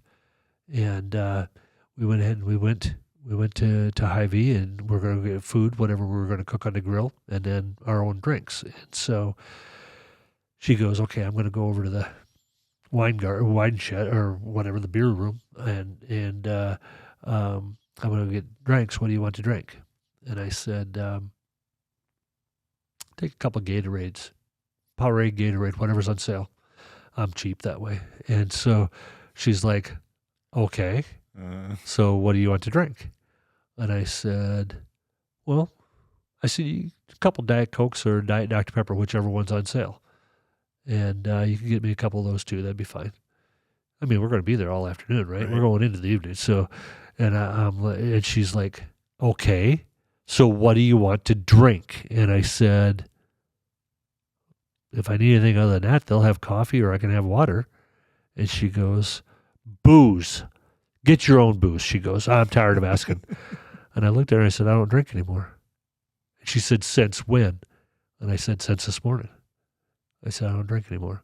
And from that time on, I've never had no desire whatsoever to drink alcohol. I like the way you put that. You haven't had any alcohol, but you haven't had the desire Exactly. for any. Huge difference. Oh, yeah, for sure. Yeah. And I'm a guy who I could still walk if I walked if you had a bunch of people in here and we're having a gathering, right, watching football, whatever, and guys got beers popped open, I could walk by wherever they're at, and I'll smell the beer, and I probably can tell you what the beer is. Even today, I love the smell of beer. My problem is I also like the taste of beer, and so, but I love the smell, but he's protected me, he's guarded me, equipped me so that I have no desire to even take a sip, not even anything. And I could smell it, but I won't go over to smell it. Right. But if I'm walking by, we've walked by tables at the restaurant and whatever, and I'll just chuckle, and the wife's like, what? And I'm like, they're having a black and tan, or they're having a Heineken, or they're having a whatever. And because I know the smell of the beer, because that was something that I really enjoy. I like the smell of a good steak too. And so that I'll eat. But, but yeah, it's, so God took it away from me. So when it comes to treatment, that's because of my anger, because of my alcoholism, because of my womanizing days, because of all these things, I found God actually was equipping me to do the work he had before me. Because like we have CR is a big thing for us now, Celebrate Recovery. And it's helped me because, Canton, unfortunately, there's a lot, we have Keystone, but there's a lot of drugs and a lot of alcohol in Canton. And Celebrate Recovery is for so much more than that. It's for hurts, habits, hangups, right? So it's like even codependency or anxiety or whatever. It's for all kinds of things, but many people think it's for drugs and alcohol. But the people who come, I can relate to them. I got it. I understand. I know you stumbled this week. I got it, dude. Let's walk through that. Let's get up. Today's day one then. If you stumbled last night, today's day one. Let's go, right? And I can help them through that. If they're having relational issues, I can help them because my wife and I almost got divorced. The only thing that saved us is my daughter unknowingly rescued our marriage. God used her, and so it's he's done so many things that's prepared me for where we're at. And I never saw myself. I'm like, that's just, obviously I rejected it 2 weeks in a row, right? I'm like, hey, no way. And so God can't use me. But one thing that's come to mind, come to my heart, and what I realize is that God uses broken vessels. And there was an analogy that was shared with me years ago of a like a clay vase, right? And so back in the day, they would take and you might put a candle in that vase, right? It's a shining light up through the room, but it wasn't everywhere. It didn't have a fire, that sort of thing. Yet you could put the lid on and you seal the light in, right? But if you break that vase and you still have the candle in there and you glue that vase back together, there's all them cracks and them chips. And the light shines through those cracks and chips. Yeah. Well, when we have a hardened heart, the light can't come out. What Jesus is in our heart, it can't come out. So God has to crush our heart, and then he'll put us back together and make us new, right? That's and cool. then the light shines through. Haven't heard it put that way before. Yeah, so in this broken vessel, God busted this vessel, shattered it, and he's brought it back together the way he wants so that the light can shine through. And so I thank God for it every day. It's just unbelievable. So that question I asked a while back, with even today, needing any help, you got it. Yeah. You got it divinely. Yeah. The best way you can get it. For sure. Mm-hmm. That's even our marriage. When our marriage, the wife and I, we almost got divorced, and we we were to a point, it was like, okay, we decided we're going to get lawyers. We're just done. And our oldest daughter came to our house, and she says, I was gone because I was doing some side work. I used to do quite a bit of remodeling and stuff, and so I'm doing this side work for these people, and so I'm working 60 hours at the plant, and then I'm doing however much of their time at this remodel job, right?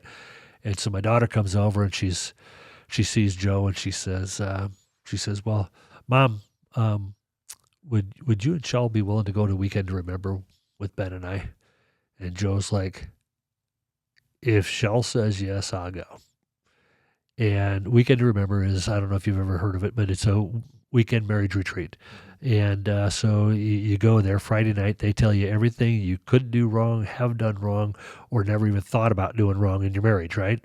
And then Saturday, they bring you back together and say, okay, now let's start putting it together. And here's some help, right? And then Sunday, you divide up. Saturday night, you have a date night. And Sunday, you come together, and they divide you men over here, women over there. But it's incredibly impactful for marriages. Well, my wife is like, if Shell says yes, then I'll go. So the following week, Steph comes to our house, and she says, she comes into the office where I'm at, and she says, would you and Mom come to Weekend to Remember with Ben and I? Now, mind you, the week before she asked Joe, we decided we're getting lawyers. Mm-hmm. And so now I know why Joe cooled her jets on us going and actually talking to lawyers, but I didn't know yet then. But so I said, I just looked at her and I chuckled, and I said, and she goes, what? And I said, if your mom says yeah, I'll say yeah. And she goes, good, Mom said yes last week. And I'm like, what? And so I'm like, great, now I'm trapped. So we go to Weekend Remember, and we're like, it's not going to do us any good. We already know we're getting divorced. We're done. We're sick of it. We're not going to, nothing's going to help. And so we go to Weekend to Remember. Friday night, they're telling us everything we've, just like I said, everything you did wrong, everything you could have done wrong, all the stuff you never even thought about doing wrong. And by the end of Friday night, I realized how selfish I'd been and how I hadn't even really been trying. And God had given me this gift, and I hadn't even tried to treat this gift the way I should have. His daughter and I'd been treating her like crap. And Joe, I won't say what all she had to say, but she was in the same boat, right? Mm-hmm. And so we decided Friday night, well, on the way home, we're like, okay, let's make this work. And we're both just, and I'm a crier. I'm very emotional. So I'm crying, and then she didn't cry because she never cries. But so anyway, throughout the course of Weekend to Remember, now we're like, boom, all in. We're gonna, yes, God's got this. He saved our marriage, right? So they give you an opportunity to write a testimony, and so I thought, sure, I'll give them a testimony. And you can mark whether they can use it on publications or if they can use it on the website, yada, yada, right? And so I'm like, I don't care. Use it wherever you want. You're not going to get anything anyway. And I just put in there, I just said, my wife and I, we came to Weekend to Remember our marriage. We were looking at getting divorced. We decided we were going to get lawyers. Our daughter, loving us so much that she didn't want us to get divorced, knew that we were in trouble, and invited us to Weekend to Remember. And I thank God she did, because through Weekend to Remember, we've decided we need to salvage this marriage, and we're stronger now than we have been in forever. And so anyway, so I submit it, right? And it was like, I don't know, 5 years later, Steph walks into the office. When I'm in there, I'm walking out of the office. She walks in, and she reaches. It was I was in the midst of studying for seminary, mm-hmm. And she walks in the office, slaps me on the arm, and says, "Why didn't you tell me?" And I said, "Tell you what?" And she goes, "Why didn't you tell me you and Mom were getting divorced?" And I said, "Honey, we're not getting divorced. We're in great shape. We're doing wonderful." She goes, "Not now. When I asked you to go to Weekend to Remember, why didn't you tell me you were getting divorced?" And I said, "Why did you ask us to go?" And she said, "Because Ben's parents are the only people I would have known there, and I wanted to have someone on my side there too. So I asked you guys to go. She had no idea. Wow. And so God does what God does. Miracles still happen. Wow. And so praise the Lord. That is cool. Through that too, right? I mean, all that helps me with so much with ministry. Yeah. So I can see why you carry so much joy with you. Oh man, when you're around, he fills me, man. He fills me day in and day out. I always say, if I got breath and I got pulse, that means there's a day full of opportunities. So let's do it. Very cool. Yeah, I'm a very blessed man. Yes. So I just want to share that blessing with those around me. That's the hugs. I do hugs all the time, and that's something I learned. I felt God tell me that it's probably been 10, 12 years ago. I just felt him tell me one day that, because I hugged a lot of people, but I didn't hug everyone. And I just felt him tell me, I have my arms wrapped around you, and I'll keep my arms wrapped around you, but you better pass the hug along, because I will embrace you, but I want you to embrace those around you and give them my love. And so that's why I hug people all the time. Mm-hmm. And there's been so many times that I'll give someone a hug, and it's not me, it's God doing his thing, right? Give them a hug, and they'll just hold, and they'll just hold and hold. And times that they'll just start weeping. And it's amazing how many people out there long for someone to give them a hug, someone to show them they care, someone to share some emotion with them. And just be there, not necessarily saying a thing. Exactly. Mm-hmm. Yep. So, wow. Yeah. That's changed powerful. Me a lot. Oh, that's amazing. That's amazing. I'm gonna go back to the earlier subject, and it kind of ties into what you're just talking about here. But what do you wish others understood about living with someone with PTSD? Because you got your help, you went through all that. Yeah. What do you wish others would understand about that situation? Really, just my thing is, now I know. Try to understand where they're coming from. Try to understand what it is that made them that way. As you said before, right? The reason, not the excuse, but the reason that my dad was the way he was, right? And it try to understand it. Try to know. Try to realize. So many people told me, I raised my girls up, and I said, I had a conversation with Pastor Keith. He's one of my biggest mentors. And I had a conversation with him one day. We sat down shortly about the time I was stepping into ministry. I said, I don't know if God can even use me. And he goes, why not? And I said, because. I said, my past, who I have been. And he's like, that's all in the past, right? Classic stories in the Bible, right? Right. And I said, even my girls, I didn't raise my girls the way I should have. And he goes, what do you mean? I said, when it comes to raising my girls, I said, I just figured whatever my mom and dad did, I was doing the opposite. If dad would have said do this, I'm doing that. And that's how I raised my girls. And he goes, you have wonderful girls. He said, your girls are loving girls. They're just wonderful. They're lights in the crowd, and all that, right? And he's like, your daughters are amazing.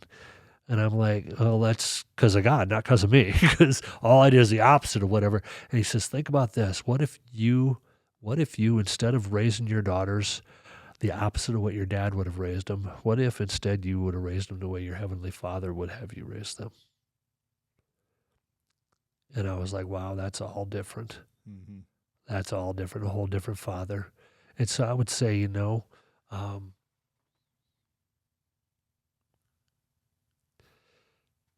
how does God love that person? Because God created that person also. God created you, and he created that loved one. Or maybe they're not even loved. Maybe it's a neighbor who's struggling, right? But how God created you, and he created them. And if God's literally standing there with you, how would he react to them? And the reality is, and there might be people watching who aren't, maybe they're atheists, okay? So maybe it means nothing to them. But I'm also the guy who doesn't believe that atheists don't believe in God at all, because they wouldn't fight so hard against him otherwise. So, but the reality, how would God treat that person? I wish I would have had that connection when I was a kid, although it wouldn't have prepared me for where I'm at now. Right. Right. This conversation maybe wouldn't happen. Right. But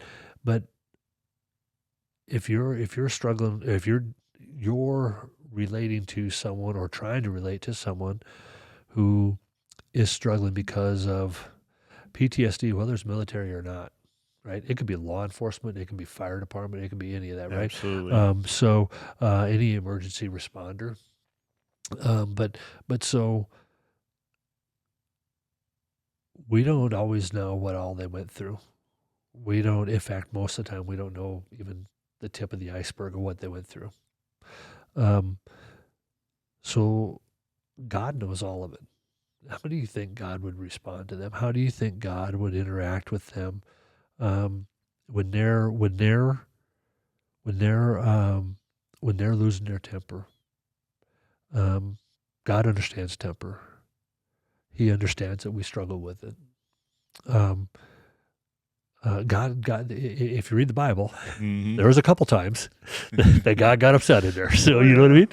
Might have been a time or two where Jesus got upset, right? And so, but how would he respond to that anger?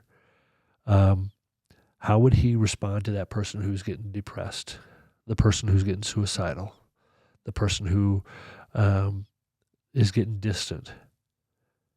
God would stay close to that person who's getting distant. The person who's getting angry, he would try to show them some love and I believe, he would try to show them some love and try to calm them.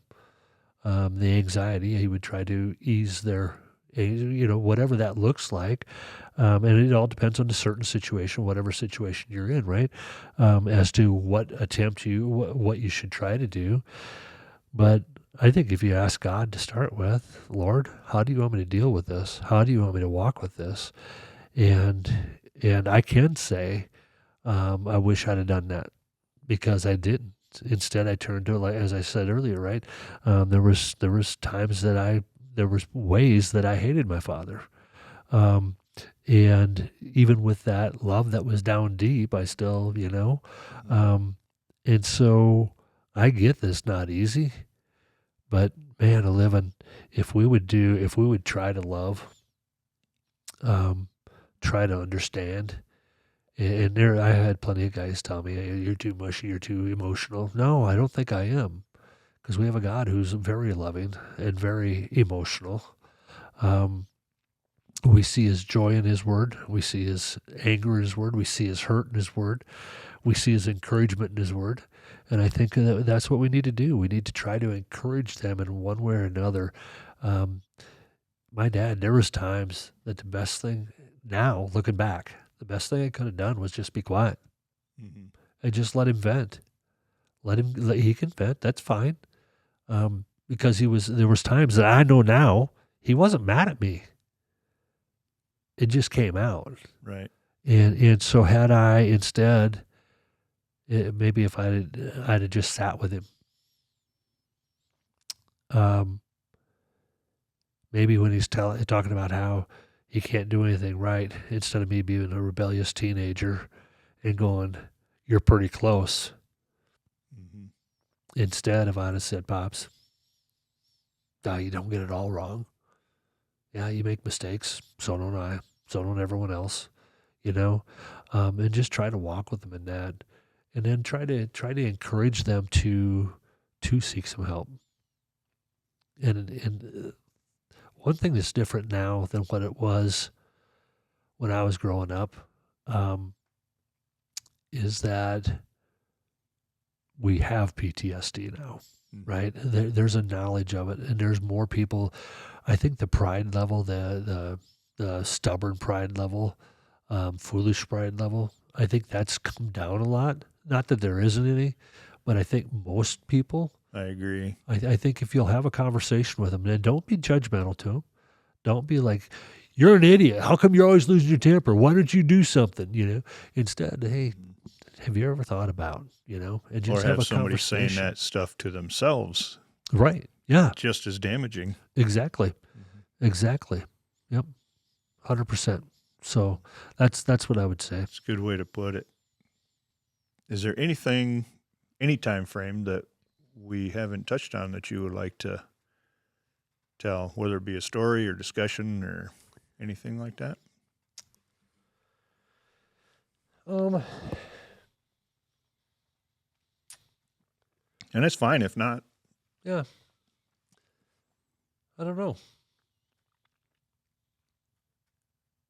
I do like the way you kept portraying, and my oldest daughter, she's a recovered alcoholic.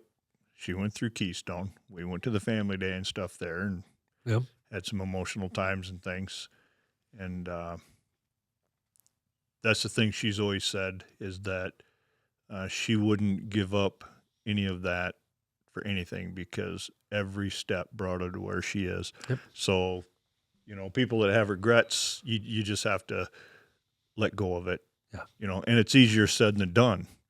That's why I talked at the VA today, had my first incoming appointment after my physical. And, you just have to not be afraid of that, but just the letting go is hard. The way I describe it is, say you've done something in your past that you regret. My description is I'm driving down the road and you're thinking about something, all of a sudden your body just goes, ooh, you shiver. I hate those because it's always reminded me of a time where I acted terribly, did something bad, treated somebody bad, any of that kind of stuff. So it's hard to get rid of that. So it's definitely okay to get a little help. Yeah. With that. For sure. No, I wouldn't echo what your daughter says. I say it all the time. I wouldn't want to change. So many people will say, I wish I could go back and change. I wish I could go change. I don't. I have no regret. I'm not proud of. I'm not proud of being a raging alcoholic. I'm not proud that I was a womanizer. I'm not proud of my temper, my anger. I'm not proud of the fight that almost killed one of my best friends. I'm not proud of any of those things.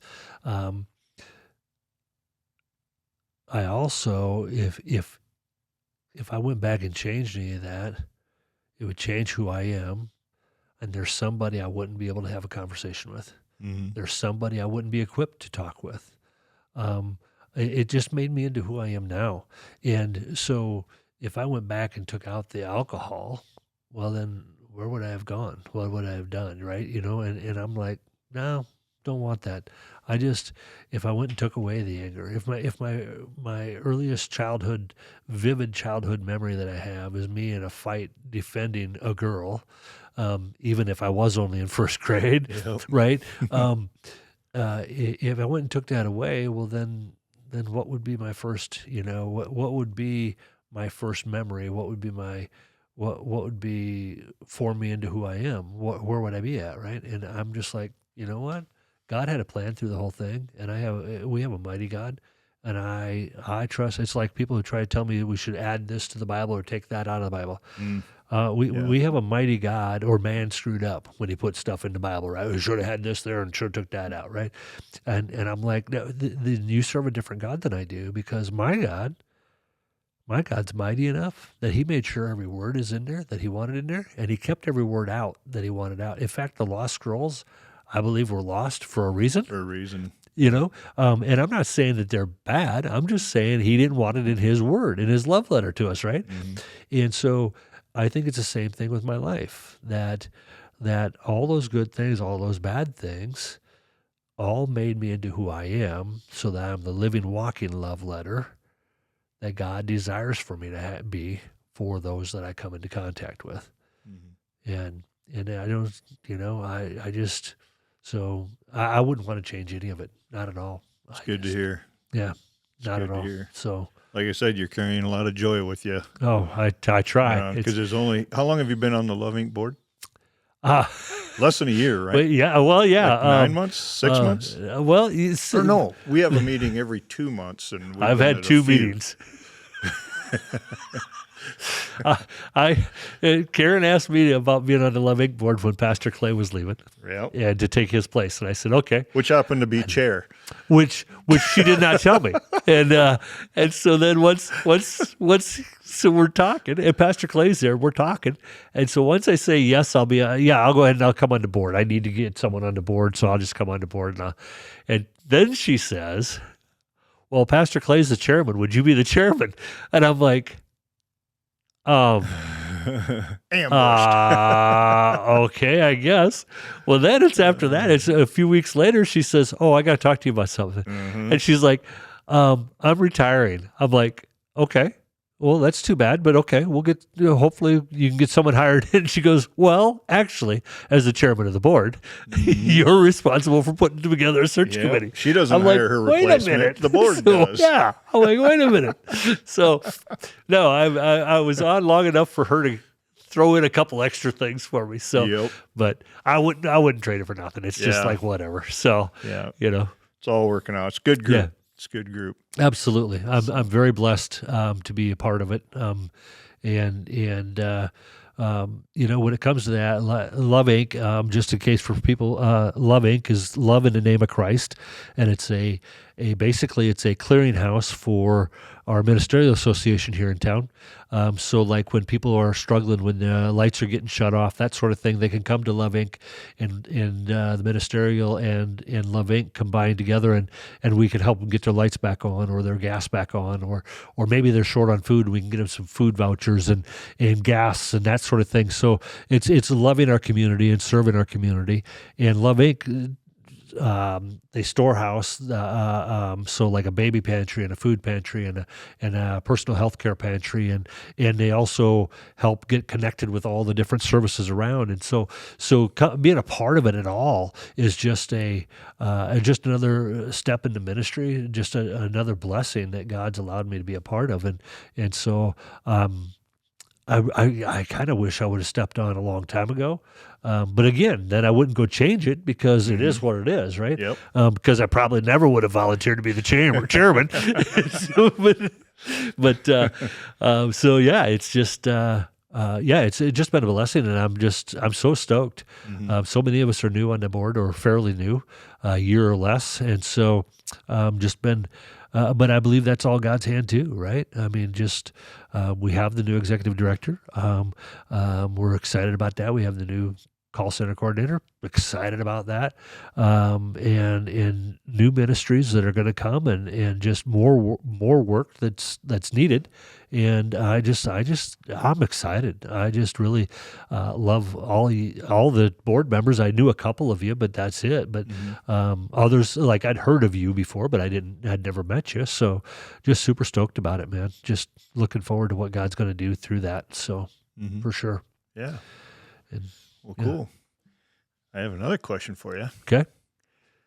This No, I'm not going to be on another board. So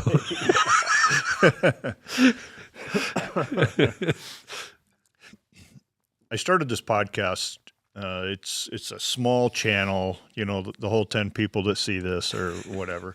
I'm 11. But it's about the person that's on the other side of the mic and their friends and family, and hopefully they get a chance to see it and enjoy it. And then I bring up, maybe 4 generations down the line that the grandkids, grandkids, and farther on that will never meet you. Okay. But there's 40 of them sitting underneath that center camera right now. And what would you like to say to them? Oh, wow. Oh, you could have gave me a heads up on this one. I almost did, but I usually don't. I would say fall in love with Jesus a lot sooner than I did. I would say give everyone a fair shake. Never stop hugging.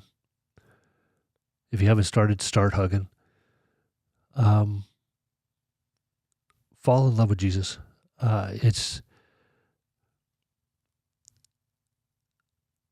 Be proud if they call you a Bible thumper. Jesus freak, that's okay. Wear it like a badge. Follow Jesus. Love the people around you. God gave you 2 ears, 1 mouth for a reason. Listen twice as much as you hear or as you speak. I just want you to know Papa loves you, and I pray that your grandchildren love you as much as mine do me, and work every day to make that the case. Find joy in your heart. Jesus will give it to you, and share that joy with the people around you. Yeah. Hug your children. Hug and kiss your children. Hug and kiss your grandchildren. Every time you meet, every time you part. Let them know you love them, because you don't know you'll see them again. And let them know. They need to know they love you, that you love them. So, yeah, I would say that. Very cool. I would say that. Yeah. That was good to listen to. You bet. I hope they do. Well, so, yeah. We are sitting here on the coldest day of last year and this year. Yeah. And I don't know if you're feeling a little bit of the chill here, but I know the fire's gone down a little bit over there. I didn't have it going as long as I hoped before this. But and also I didn't know where this talk was going to go in the interview and all that stuff. But going with what you had mentioned earlier. Oh, I think they're gone. Anyway, I had a box of Kleenex ready for you. Down there on the right here, but or me or both, But yeah, right. Thanks for being who you are and the courage to open up as much as you did. There's a lot of people that just won't do that, or they hide their past, or never come to the realization that a little bit of talking to somebody could help. Yeah. So I'm glad that I did that today on the day that we talked and did this. So I'm hoping for a little bit of success there for me to be able to release some of this whatever's inside of me, and I think it's just basic anger management or not flying off the handle, whether it's yourself or to others. But yeah, I learned a lot just listening to you with the transformation. So thank you very much for that. Absolutely. Yeah. And the other thing I would say too is this, that, for you, is that talk to the veterans, talk to the seniors, talk to the elders. So much of our history is dying away, literally dying away. And it's amazing to me how many times I'll talk to someone who's a grandchild and they have no idea that Grandpa served in the military. They have no idea. They don't know any of the stories. They don't know any of the history. Mm-hmm. They don't know their family. And I would say, we've got to pay attention. Listen. I used to love sitting around and listen to the old guys talking. Well, I thought they were old. They're probably about 40 or 50 at the time, but I thought they were old. Yeah. And so hearing them tell their stories and telling about life, and there's so much you can learn from that. Not all of it good, but so much you can learn from that. But you'll learn the history. And as I said earlier, we need to learn from our history. And well, as they say, either you learn from your history or you repeat your history. And so, but yeah, don't, and also don't think that just because that's how your dad was or your mom was, that's how you have to be. I didn't have to be the alcoholic that I was. I didn't have to be the angry person I was. But I chose that. And so I also chose, though, to raise my children and grandfather my grandchildren much differently than what my parents did. And I would say that's critical, that we have to, how do we really want to live? Is it the way we're living? Or are we using the excuse that that's the way my parents did it, so I got to do it that way? Mm-hmm. And we don't have to use that excuse. We shouldn't use that excuse. Right. So, yeah, I would say that too. So we all have a certain amount of power over ourselves. Absolutely. And then take the help to make that even better. Yep. Or easier. Yep. For sure. Mm-hmm. For sure. Yeah. Cool. If you give me time, I'll just keep on. Well, thank you so much for doing this. Absolutely. Thank you, Jim. I really Thanks. appreciate the time. It, Jimbo. So I think now we will sip a little more on our water and stoke that fire a little bit more, and we'll take some of that chill off. So, There you go. Perfect. So, thanks, sir. Thank you. Appreciate it. Thanks for having me. You bet.